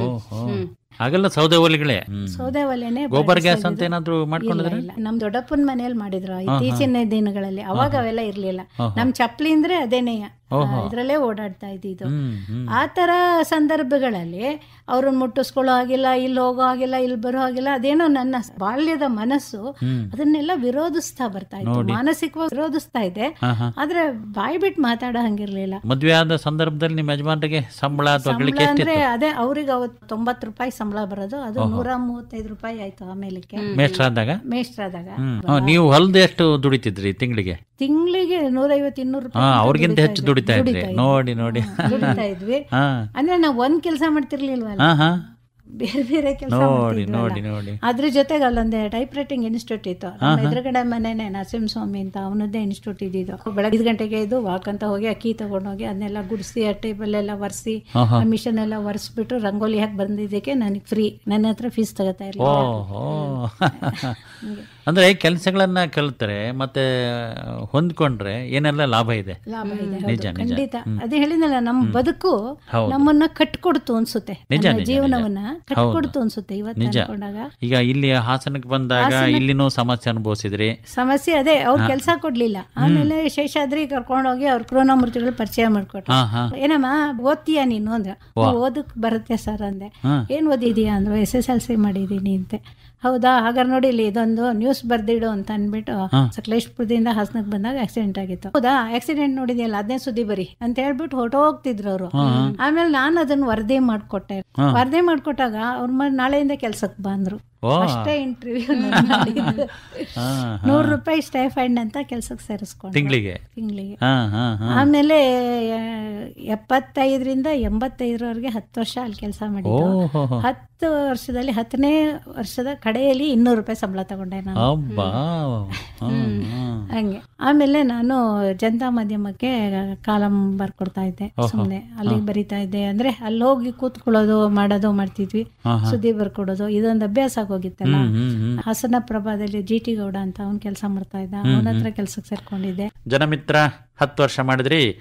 ಜನತಾ ಮಾಧ್ಯಮಕ್ಕೂ ಏನು ಕಾಲಮ್ಮು ಅಂಕಣ ಬರೀಲಿಕ್ಕೆ ಶುರು ಮಾಡಿದ್ರಿ? ಅಂಕಣ ಅಂತಲ್ಲ, ಸುದ್ದಿನೇ ಮಾಡ್ಕೊಳ್ತಾ ಇದ್ದೆ. ವಿಚಾರ ಕೊಡ್ತಾ ಇದ್ರೆ ಯಾವ್ದಾರು ಇಂಟರ್ವ್ಯೂ ಮಾಡೋರು, ಎಲ್ಲ ಮಾಡ್ಕೊಂಬನ್ನಿ ಅನ್ನೋರು, ಆ ತರ ಕೆಲವು ಅಸೈನ್ಮೆಂಟ್ ಕೊಡೋರು. ಸ್ವಲ್ಪ ದುಡ್ಡು ಸಿಕ್ತಿತ್ತ? ಇಲ್ಲ, ನಾನು ಫ್ರೀ ಆಗಿ ಕೆಲಸ ಮಾಡ್ತಾ ಇದ್ದಿದ್ದು, ದುಡ್ಡು ತಗೋತಾ ಇರ್ಲಿಲ್ಲ. ಅದು ಬೇರೆ ಊರ್ಗ್ ಹೋಗೋದಿದ್ರೆ ಬಸ್ ಚಾರ್ಜ್ ಕೊಡೋರು ಅಷ್ಟೇ. ಏನದು ಆತರ ದುಡ್ಡಿನ ನಿರೀಕ್ಷೆ ಇಲ್ದಲನೆ ಅಥವಾ ಹಣದ ನಿರೀಕ್ಷೆ ಇಲ್ದಲನೆ ಮಾಡ್ತಾ ಇದ್ರಿ? ಬರವಣಿಗೆಯ ಹುಚ್ಚು. ನಾನು ಕನ್ನಡಪ್ರಭಗೂ ಅಷ್ಟೇ 3 ವರ್ಷ ಕಾಲ ನಾನು ಫ್ರೀಯಾಗೆ ಕೆಲಸ ಮಾಡಿ, ಆಮೇಲೆ ಅವರು ಪೇಮೆಂಟ್ ಕೊಡಕ್ ಶುರು ಮಾಡಿದ್ರು. ಹಂಗೆ ಅದೇನಂದ್ರೆ, ನಾವು ಬರೆಯೋದು ಒಂದ್ ಸುದ್ದಿ ಬರೆದ್ರೆ ಒಬ್ರಿಗಾರು ಕೊಡ್ಬೋದು, 4 ಜನಕ್ಕಾರು ಕೊಡ್ಬೋದು, ಈ ತರ ಎಲ್ಲ ಇರುತ್ತೆ. ಕನ್ನಡಪ್ರಭ ಸೇರಿದ್ಮೇಲೆ ನನ್ಗೆ ಒಳ್ಳೆ ಎಕ್ಸ್ಪ್ಲೋಜರ್ ಸಿಕ್ತು ಸರ್, ತುಂಬಾನೇ. ಯಾವಾಗ ನೀವು ಕಾಲಿಟ್ರಿ? 1988 ಸಂಗೀತ ಸಮ್ಮೇಳನ ಆಯ್ತು. ಅದಕ್ಕೆ ವರದಿ ಮಾಡಕ್ ಕೊಡಿ ಅಂತ ಕಾತ್ರಿಶಾಮಣ್ಣವ್ರು ಹೇಳಿದ್ರು.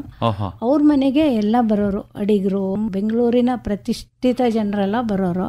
ಅವರು ನ್ಯಾಷನಲ್ ಕೋಆಪರೇಟಿವ್ ಬ್ಯಾಂಕ್ ಫೌಂಡರ್ ಅವರು, ವಿ.ಕೆ. ಶಿವಮೂರ್ತಿ ಅಂತ. ಅವ್ರ ಮನೆಗೆ ಹೋದಾಗ ಒಂದ್ಸಲ ಅವನ್ ಕರ್ದೇ ಬಿಟ್ಟ. ನೋಡಿ, ಇವಳು ನನ್ನ ನೀಸ್ ಇದ್ದಾಳೆ, ಇವಳಿಗೆ ಒಂದ್ ಕೆಲ್ಸ ಬೇಕಂತೆ, ಬರವಣಿಗೆ ಇದೆ ಅಂತ. ಏನಮ್ಮ ನಿನ್ ಹೆಸರು ಅಂದ್ರು. ಹೆಸರು ಹೇಳ್ದೆ. ಸರಿ, ಅಲ್ಲಿ ಒಂದು ಸಂಗೀತ ಸಮ್ಮೇಳನ ನಡೀತಾ ಇದೆ ಶಂಕರ ಮಠದಲ್ಲಿ, ಹೋಗ್ಬಿಟ್ಟು ವರದಿ ಕಳ್ಸು ಅಂತ ಹೇಳ್ಬಿಟ್ರು. ನಾನು ಬಂದು ಕಳಿಸ್ದೆ. ಅದೆಲ್ಲ ಯಥಾವತ್ ಪ್ರಕಟ ಆಯ್ತು, ಒಂದು ಚೂರು ಬದಲಾವಣೆನೇ ಇರ್ಲಿಲ್ಲ. ಅದಾದ್ಮೇಲೆ ನಾನು ಹೋಗೋದು ಕೇಳೋದು ಮಾಡ್ತಾ ಇದ್ದೆ. 1988 ಜೂನ್ 16ಕ್ಕೆ ಕೇಳಿದಾಗ, ಸರಿ ಬಿಡು ಕೊಡ್ತೀನಿ ಅಂದ್ಬಿಟ್ಟು ಲೀಲಾವತಿ ಅಂತ ಅಡ್ರೆಸ್ ಹಾಕ್ಬಿಟ್ಟು ಇಂಥವ್ರನ್ನ ಹಾಸನ ಜಿಲ್ಲೆಯಿಂದ ಸುದ್ದಿ ಕಳುಹಿಸಲು ಅಧಿಕರಿಸಲ್ಪಟ್ಟಿದ್ದಾರೆ ಅಂತ ಬರೆದ್ಬಿಟ್ಟು ಸೈನ್ ಹಾಕ್ಬಿಟ್ರು. ಆಮೇಲೆ ಅದನ್ನ ಬಂದು ಏನ್ ಖುಷಿ ಅದನ್ನ ನೋಡ್ಬಿಟ್ಟು ಕಳಿಸ್ತಾ ಇದ್ದೆ. ಅದು ಹಿಂದೆ ಇದ್ದ ರಾಮಕೃಷ್ಣ ಅಯ್ಯಂಗಾರ್ರಿಗೆ ಅವಾಗೆಲ್ಲ ಲೈನೇಜಸ್ ಇದ್ದಿದ್ದು. ಲೈನೇಜಸ್, ಪೇಮೆಂಟ್, ಗೌರವ ಸಂಭಾವನೆ ಎಲ್ಲ ಅವ್ರಿಗೆ ಹೋಗೋದು. ನಾನು ಸುಮ್ಮನೆ ಕೆಲಸ ಮಾಡ್ತಾನೆ ಇದ್ದೆ. ಆಮೇಲೆ 1990 ಜೂನ್ ತಿಂಗಳಲ್ಲಿ ನನಗೆ ಇಂಡಿಯನ್ ಎಕ್ಸ್ಪ್ರೆಸ್ ಮಧುರೆಯಿಂದ ಅಪಾಯಿಂಟ್ ಆದ್ದು. ಅಲ್ಲಿವರೆಗೂ ಆಗ್ಲೇ ಇಲ್ಲ. ಅದು ಅವಾಗ ಕಾಲ್ ಮಾಡಿದ್ರು, ಬೇರೆನೆ ಕಾಲ್ ಮಾಡಿ ಇದು ಮಾಡಿದಾಗ ನಾನು ಹೋಗಿ ಕೇಳಿದೆ, ಏನ್ ಸರ್ ನಾ ಕಳಿಸ್ತಾ ಇದ್ದೀನಿ, ಹಿಂಗೆ ನೀನು ಹಾಕಮ್ಮ ಅಪ್ಲಿಕೇಶನ್ ಅಂದ್ರು. ಸರಿ ಅಂತ ಅಪ್ಲಿಕೇಶನ್ ಹಾಕಿದೆ, ಅಲ್ಲಿ ಸೆಲೆಕ್ಟ್ ಆದೆ. ಆಗೆಲ್ಲ ಅಂಚೆ ಮೂಲಕ ಕಳಿಸ್ಕೊಡ್ತಿದ್ರ ಸುದ್ದಿಗಳನ್ನ? ಫ್ಯಾಕ್ಸ್ ಅದಕ್ಕೆ ಮುಂಚೆ ಇದು ಕಟ್ಟ ಆಯ್ತಲ್ಲ, ಟೆಲಿಗ್ರಾಮ್, ಅದ್ರಲ್ಲಿ ಕಳಿಸ್ತಾ ಇದ್ವಿ. ಫಸ್ಟ್ ಆಫೀಸ್ ಇತ್ತಲ್ಲ, ಅಲ್ಲಿಂದ ಕಳಿಸ್ತಾ ಇದ್ವಿ. ಆಮೇಲಿಂದ ಫ್ಯಾಕ್ಸ್ ಕಳಿಸ್ತಾ ಇದ್ವಿ. ಕೆಲವೊಂದನ್ನು ಅಂಚೆ ಮೂಲಕನೂ ಕಳಿಸ್ತಾ ಇದ್ರೆ? ಅಂಚೆ ಮೂಲಕ ಕಳಿಸ್ತಿದ್ವಿ, ಕಡಿಮೆ ಅದು. ಅಂದ್ರೆ ನಮ್ಗೆ ಅದ ಕವರ್ಗೆ ಹಾಕ್ಬಿಟ್ಟು ಸುಮ್ನೆ ಡಬ್ಬಕ್ಕೆ ಹಾಕಿದ್ರೆ ಆಗೋಗಿತ್ತು ಅಷ್ಟೇ. ಏನು ತುರ್ತಾಗಿ ಪ್ರಕಟ ಆಗ್ಬೇಕನ್ನೋ ತರ ಇದ್ದದನ್ನ ಇಲ್ಲ, ಸುಮಾರಾಗಿ ನಾವೆಲ್ಲಾನು ಹಾಗೆ ಕಳಿಸ್ಬಿಡ್ತಾ ಇದ್ವಿ. ಫ್ಯಾಕ್ಸ್ ಅಲ್ಲಂತೂ ಅಂದ್ರೆ ನಂದು ಏನ್ ಸ್ವಭಾವ ಅಂದ್ರೆ, ನಾನು ಕಾರ್ಬನ್ ಕಾಪಿ ಇಡ್ತಾ ಇದ್ದೆ. ಎಷ್ಟು ಸುದ್ದಿ ಬರೋದ್ರೂ ಡೈರಿ ಬರಿತಾ ಇದ್ದಿದ್ದು, ಒಂದು ಹವ್ಯಾಸ ನಮ್ಮ ತಂದೆಯಿಂದ ಕಲ್ತಿದ್ದು. ಡೈರಿ ಬರಿತಾ ಇದ್ದೆ, ಇಷ್ಟು ಸುದ್ದಿ, ಇಷ್ಟು ಹೆಡ್ಡಿಂಗು, ಇಷ್ಟು ಇಂತಿಂತವ್ರದ್ದು ಅಂತ ಎಲ್ಲ ಡೈರಿ ಬರಿತಾ ಇದ್ದೆ. ಅದನ್ನ ಫ್ಯಾಕ್ಸ್ ಅಲ್ಲಿ ಕಳಿಸ್ತಾ ಇದ್ವಿ. ಅದಕ್ ಮುಂಚೆ ಟೆಲಿಗ್ರಾಮ್ ಕೊಟ್ರು ನಾನು ಅದನ್ನೇ ಇಟ್ಕೊಂಡಿರ್ತಿದ್ದೆ. ಅದನ್ನ ಇಟ್ಕೊಂಡು ಅವ್ರಿಗೆ ಕೊಟ್ಟು ಬಂದ್ರೆ ಅವ್ರ ಪಾಡಿಗೆ ಅವ್ರು ಕಳಿಸ್ಕೊಳ್ಳೋರು, ಸುದ್ದಿ ಎಲ್ಲ ಬರೋದು. ಆಮೇಲೆ 1990 ಜೂನ್ 16ರಿಂದ ನನಗೆ ಅಪಾಯಿಂಟ್ ಅಂತ ಇದು ಮಾಡ್ಕೊಂಡ್ರು. ಆಗ್ಲೂ ಎಷ್ಟಪ್ಪ ಸಂಬಳ ಅಂದ್ರೆ 100 ರೂಪಾಯಿ. 90ರಲ್ಲಿ 90 ಜೂನಲ್ಲಿ 100 ರೂಪಾಯಿ. ಆಮೇಲೆ ಕಡೆಗೆ ನಂಗೆ ಗೊತ್ತೇ ಇರ್ಲಿಲ್ಲ ಇವರು ಲೈನೇಜಸ್ ಕೊಡ್ತಾರೆ ಅಂತ. ಆಮೇಲೆ 3-4 ತಿಂಗಳಾದ್ಮೇಲೆ, ಯಾಕಮ್ಮ ನೀನು ಅದನ್ನೆಲ್ಲ ಕಟ್ ಮಾಡಿ ಕಳಿಸ್ಬೇಡ್ವಾ, ನೀನ್ ಬಂದಿದ್ದನ್ನೆಲ್ಲವ ಅದು ಅಳದ್ಬಿಟ್ಟು ನಿನ್ಗೆ ಲೈನೇಜಸ್ ಕೊಡ್ತೀವಿ ಅಂದ್ರು. ಏನಕ್ಕೂ ಹೆದರಿಕೆ, ನಮಗ್ ಧೈರ್ಯನೇ ಇರ್ಲಿಲ್ಲ. ಆಮೇಲೆ ಅವ್ರ ಮತ್ ಕೇಳಿದ್ರು. ಒಂದು ಅಷ್ಟೊತ್ತಿಗಾಗಲೇ ಒಂದೂವರೆ ವರ್ಷ ಹೋಗಿತ್ತು. ಏನಮ್ಮ ನೀನು ಲೈನೇಜಸ್ಸೇ ಹೋಗ್ತಾ ಇಲ್ವಂತೆ, ಯಾಕೆ ನೀನು ಬಿಲ್ ಮಾಡ್ತಾ ಇಲ್ಲ ಅಂದರು. ಸರ್ ನಮ್ಮ ಪತ್ರಿಕೆಗೆ ಹೇಗೆ ಸರ್ ಕತ್ರಿ ಹಾಕೋದು, ನಂಗೆ ಆಗಲ್ಲಪ್ಪ, ನಮ್ಮ ಅಮ್ಮಂಗೂ ನೋಯಿಸ್ದಂಗೆ ಅನ್ಸುತ್ತೆ ನನಗೆ, ನಾನು ಹಾಕೋದೇ ಇಲ್ಲ ಅಂತ ಹೊತ್ಕೊಂಡು ಹೇಳಿದೆ. ಆಮೇಲೆ ಚಂದ್ರಶೇಖರ್ ಅಂತ ಅವ್ರ PA ಇದ್ರು, ಇನ್ಮೇಲೆ ನೀನೇ ಇದನ್ನೆಲ್ಲ ಅಳದ್ಬಿಟ್ಟು ಅವಳಿಗೆ ಲೈನೇಜಸ್ ಕಳಿಸು ಅಂತ ಹೇಳಿ. ನಾವು ಆ ಪೇಪರ್ ತಗೊಂಡು ಆ ಪೇಪರ್ ಅಲ್ಲಿ ನಮ್ ಬಂದಿದ್ ಸುದ್ದಿನ ಕಟ್ ಮಾಡ್ಬಿಟ್ಟು ಅದನ್ನ ಅಳದ್ಬಿಟ್ಟು ನಾವು ಕಳಿಸ್ಬೇಕಿತ್ತು ವಿತ್ ಕಟಿಂಗ್ಸ್ ಜೊತೆ ಕಳಿಸ್ಬೇಕಿತ್ತು. ನಾನ್ ಅದನ್ನ ಮಾಡ್ಲೇ ಇಲ್ಲ, ಒಂದಿನವೂ ಮಾಡ್ಲಿಲ್ಲ.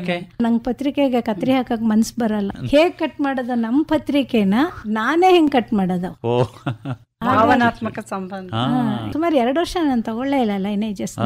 ಆಮೇಲಿಂದ ಅವರೇನೆ ಚಂದ್ರಶೇಖರ್ಗೆ ಹೇಳ್ಬಿಟ್ಟು ನನ್ಗೆ ಕಟ್ ಮಾಡಿ ಕಳಿಸ್ತಾ ಇದ್ರು. ಈಗ 100 ರೂಪಾಯಿ ಸಂಬಳ ಲೈನೇಜ್ ಅಂತ ಹೇಳಿದ್ರಲ್ಲ, ಅದೊಂದು 250-300 ಅಂತ ಹಂಗ್ ಬರೋದು. ಆಮೇಲಿಂದ ಕಡೆಗೆ 500 ರೂಪಾಯಿ ಸಂಬಳ ಮಾಡ್ಬಿಟ್ರು ಗೌರವಧನ. 92-93 ಮಾಡಿದ್ರು. ಆಮೇಲೆ 500 ಆಯ್ತು, ಅದು 1500 ಆಯ್ತು. ಹಾಗೆ ಲಾಸ್ಟಿಗೆ ನನ್ ಬಿಡುವಾಗ 12,000 ಚಿಲ್ಲರೆ ತಗೋತಾ ಇದ್ರು. ಬಿಟ್ರಿ? ಅದು 2005ರಲ್ಲಿ. ಯಾಕೆ ಬಿಟ್ರಿ? ಯಾಕೆ ಬಿಟ್ಟೆ ಅಂತಂದ್ರೆ ಇಲ್ಲಿ ಆಮೇಲೆ ಸ್ಟಾಫ್ ಕರೆಸ್ಪಾಂಡೆಂಟ್ ಅಂತ ಮಾಡಿದ್ರು, ಆಫೀಸ್ ಅಸಿಸ್ಟೆಂಟ್ ಅಂತ ಮಾಡಿದ್ರು. ನನಗೆ ಒಂದು ಜವಾಬ್ದಾರಿ ಇತ್ತು, ಇದೆಲ್ಲ ಇನ್ಸೆಂಟಿವ್ ಕೊಡೋರು. ಇಂಡಿಯನ್ ಎಕ್ಸ್ಪ್ರೆಸ್ ಆಡಳಿತ ಇದೆಯಲ್ಲ ತುಂಬಾ ಚೆನ್ನಾಗಿದೆ ಸರ್, ಕಾರ್ಮಿಕರ ಪರ ಇದೆ ಅಂದ್ರೆ ನಿಜವಾಗಿಯೂ ಒಂದು ಅದ್ಭುತ ನೋಡಿದಾಗುತ್ತೆ. ನನ್ನ ಕೊಲೀಗ್ ಆಗಿದ್ದಂತ ಹಳೆಬಿಡು ಕೃಷ್ಣಮೂರ್ತಿ ಅವ್ರಿಗೆ ಹಾರ್ಟ್ ಅಟ್ಯಾಕ್ ಆಯ್ತು. ಅವಾಗ ನಾನು ಇಂಗ್ಲಿಷು ಕನ್ನಡ 2 ನಾನೇ ಕಳಿಸ್ತಾ ಇದ್ದೆ. ಇದನ್ನ ನನಗೆ ತುಂಬಾ ಒಳ್ಳೆ ಇಂಗ್ಲಿಷ್ ಇಲ್ಲ ಅಂತೂ ಮ್ಯಾನೇಜ್ ಮಾಡ್ತೀನಿ ಅಷ್ಟೇ.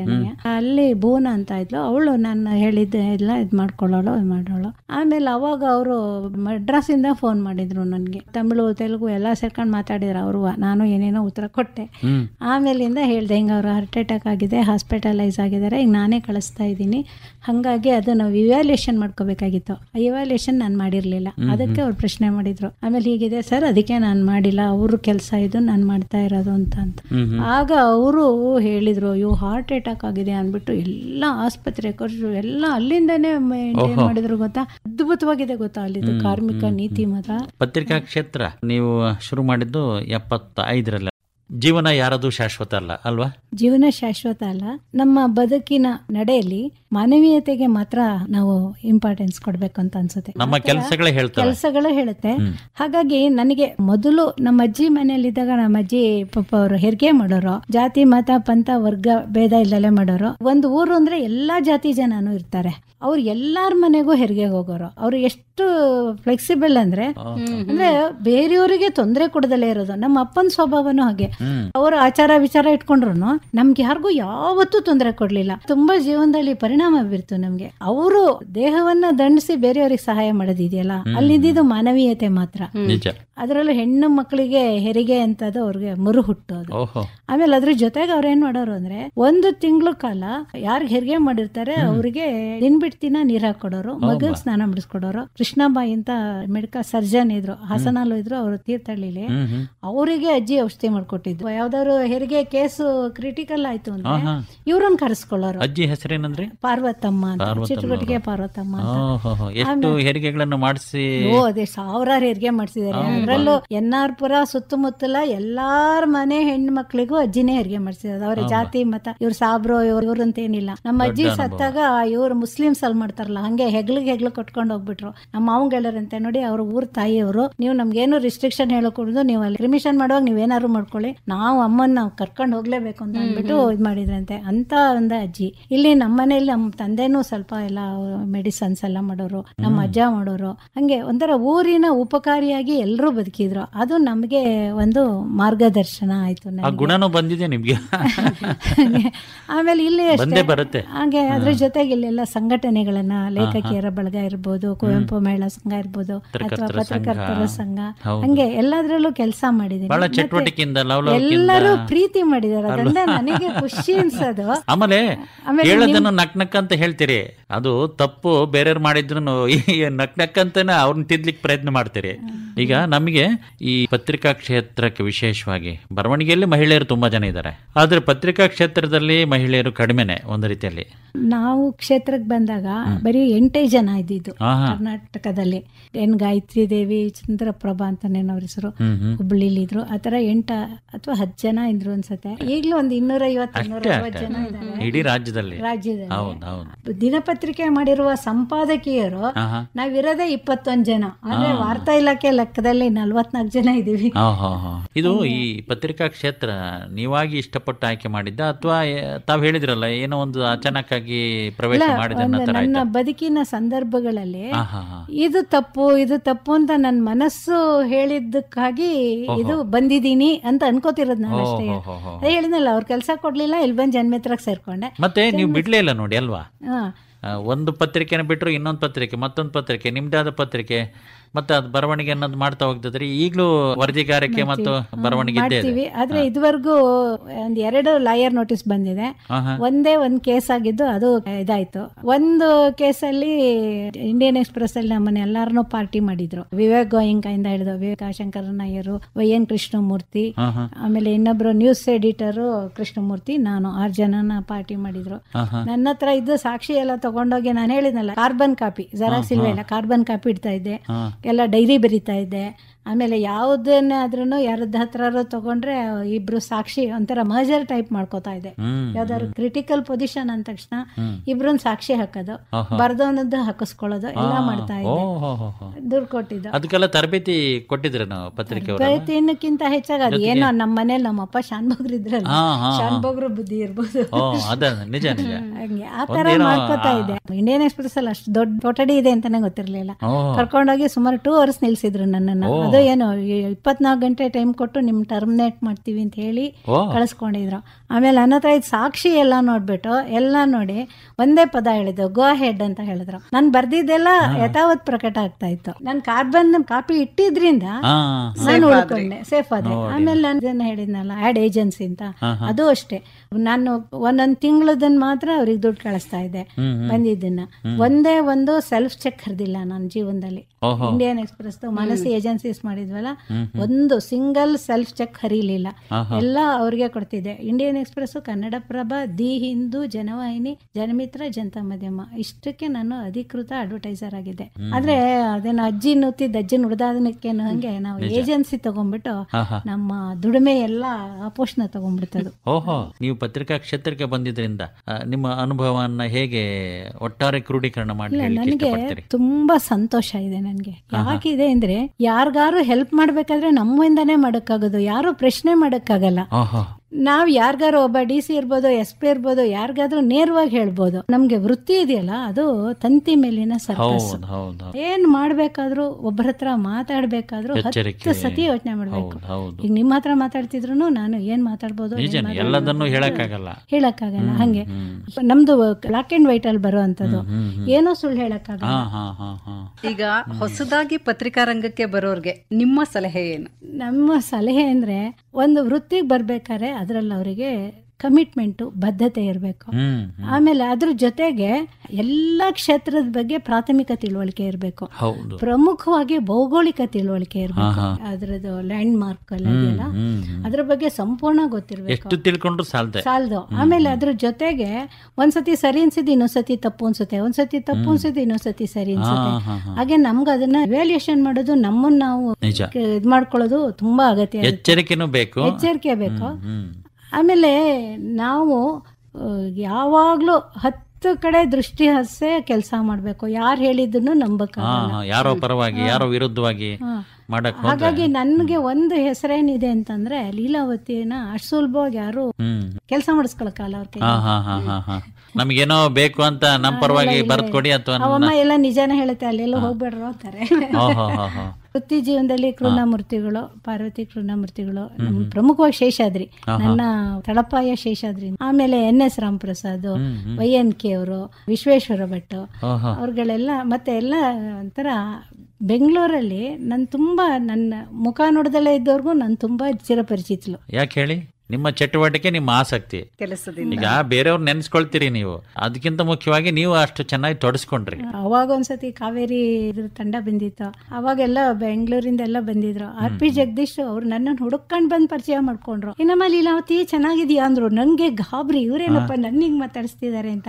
ನಗೆ ಹೋಗಿ ಅಂತ ಮಾಡೋರು ಜನ್ಮಿತ್ರದಲ್ಲಿ. ಅದ್ರಲ್ಲಿ ಎಲ್ಲಾ ಸಾಹಿತಿಗಳ ಪರಿಚಯ ಆಗಿತ್ತು. ಒಂದ್ಸತಿ ಆರಾಮಿತ್ರ ಅವರು ಬೆಂಗಳೂರಲ್ಲಿ ನನ್ನ ಗೆಸ್ಟ್ ಆಗಿ ಕರೆದಿದ್ದಾರೆ, ಲೇಖಕಿಯರ ಬಳಗದಿಂದ. ಕೂತಿದ್ದೀನಿ, ಬಂದ್ ಪಕ್ಕದಲ್ಲಿ ಕೂತ್ಕೊಂಡ್ಬಿಟ್ಟು, ಏನಮ್ಮ ನನ್ ಮಾತಾಡ್ಸ್ಬಾರ್ದ ನೀನು, ನಿಂಗೆ ಎಷ್ಟು ಜಂಬ ಬಂದಿದೆ ಅಂದ್ರು. ನಂಗೆ ಇವ್ರು ಯಾರಪ್ಪ, ಇವ್ರು ನೋಡೇ ಇಲ್ವಲ್ಲ ಅಂತ ನನ್ ಮನ್ಸಲ್ಲಿ. ಅಂದ್ರೆ ಆ ತಕ್ಷಣಕ್ಕೆ ಅವ್ರನ್ನ ಫೋಟೋ ನೋಡಿದ್ದು ಗುರುತಿಸ್ಲಿಲ್ಲ ನನ್ನ ಮನಸ್ಸು. ಕಡೆಗೆ ಆಮೇಲೆ ಹೇಳಿದ್ರು, ನಾನಮ್ಮ ಆರಾಮಿತ್ರ ಅಂತ ಅಂತಾರೆ. ಬಹಳ ಎಚ್ಚರಿಕೆ ಬೇಕು ಯಾವುದೇ ಕೆಲಸ ಆಗ್ಲಿ, ಅದರಲ್ಲೂ ಪತ್ರಿಕಾ ಕ್ಷೇತ್ರದಲ್ಲಿ ಏನೋ ಒಂದು ಹುರುಪಿನಿಂದ ಮಾಡಕ್ ಹೋಗಿ. ಸರಿ, ಕ್ಷೇತ್ರ ನನಗನ್ಸೋದು ನಾವ್ ಏನು ಗೊತ್ತಾ, ಹೇಗಿರ್ಬೇಕು ಅಂದ್ರೆ ನೀವ್ ಹೇಳಿದ್ದನ್ನೆಲ್ಲ ಒಪ್ಕೊಂಡು ನಿಮ್ಮ ಪರವಾಗಿದ್ರೆ ನಮ್ಮನ್ನ ಸ್ವೀಕರಿಸ್ತಾರೆ. ಒಂದು ಚೂರು ನೀವು ಹಾಗಲ್ಲ ಹೀಗೆ ಅಂದ್ರೆ ಒಪ್ಪಲ್ಲ. ನನಗೆ ಒಂದ್ಸತಿ ಒಬ್ಬ ವರದಿಗಾರ ಹೇಳಿದ್ರು, ಮೇಡಮ್ ನೀವೆಲ್ಲ ಕಳಿಸ್ಬಿಡ್ತೀರಾ, ನಮ್ಗೆಲ್ಲ ಹಿಂದ್ಗಡೆನೆ ನೋಟಿಸ್ ಬರುತ್ತೆ, ನಮ್ಗೆ ಕೇಳ್ತಾರೆ ನೀ ಯಾಕೆ ಕಳ್ಸಿಲ್ಲ ಅಂತ. ಒಂದ್ ಕೆಲಸ ಮಾಡಿ ಮೇಡಮ್, ಇನ್ಮೇಲೆ ನೀವು ಕಳ್ಸೋಕ್ ಮುಂಚೆ ಎಲ್ಲ ನನ್ಗೆ ಹೇಳ್ಬಿಟ್ಟು ಕಳ್ಸಿ ಅಂದ್ರೆ ಅದು ಎಷ್ಟು ಡಾಮಿನೇಟ್ ಮಾಡಿದ್ರು ಅಂದ್ರೆ ಒಂದ್ ಹಂತದಲ್ಲಿ ನನ್ನ ವೃತ್ತಿಗೆ ಭಂಗ ಬರೋಂಗ್ ಮಾಡಿಟ್ರು. ಅಲ್ಲ, ಇನ್ನೊಂದು ಲೀಲಾವತಿ ಅವರೇ, ಪತ್ರಕರ್ತರಂದೇಟಿಗೆ ಎಷ್ಟೋ ಜನ ಬರೀ ಕೆದಕಿ ಆಮೇಲೆ ಸಮಸ್ಯಾತ್ಮಕ ವಿಚಾರಗಳನ್ನೇ ಅಥವಾ ಬೇಡುವ ಸಂಗತಿಗಳನ್ನೇ ಕೊಡ್ತಾರೆ ಅನ್ನೋ ತರ ಕೆಲವೊಂದು ವರ್ಗದಲ್ಲಿ ಕೆಲವೊಬ್ರು ಯೋಚನೆ ಮಾಡ್ತಾರೆ. ಇಲ್ಲ, ಅದು ತಪ್ಪು. ಯಾವತ್ತು ಪತ್ರಿಕೋದ್ಯಮದ ಬಗ್ಗೆ YNK ಅವರು, ಖಾದ್ರಿ ಅವರು ಇಷ್ಟು ಟ್ರೈನ್ ಅಪ್ ಮಾಡಿದ್ರು ನಮ್ಗೆ ಅಂದ್ರೆ, ನನಗೆ ವೈಯಕ್ತಿಕವಾಗಿ, ಬೇರೆಯವ್ರ ವಿಷಯ ಗೊತ್ತಿಲ್ಲ, ಅವ್ರು ಅಷ್ಟು ನಮ್ಗೆ ಮೌಲ್ಯವನ್ನ ಕೊಡೋರು. ಇವತ್ತು ಆ ಟ್ರೈನಿಂಗೇ ಇಲ್ಲ. ಒಂದ್ ನೋಟ್ಬುಕ್ ತಗೋ, ಪೆನ್ ತಗೋ, ಹೋಗು ಪೇಪರ್ ಮಾಡ್ಕೊ, ಹೋಗು ನೀನ್ ರಿಪೋರ್ಟರ್ ಅಂತ. ಕ್ಯಾಮ್ರಾ ಕೊಟ್ಬಿಡ್ತಾರೆ, ಹೋಗಿ ನ್ಯೂಸ್ ಮಾಡು ಅಂತಾರೆ. ಹಣದ ಹಿಂದೆ ಹೊರಟ್ಬಿಟ್ಟಿದ್ದಾರೆ ವರದಿಗಾರರು ಅಂತಂದ್ರೆ. ಅವ್ರಿಷ್ಟು ತಿಂಗಳಿಗೆ ಅಡ್ವರ್ಟೈಸ್ಮೆಂಟ್ ತಂದ್ಕೊಡ್ಲೇಬೇಕು.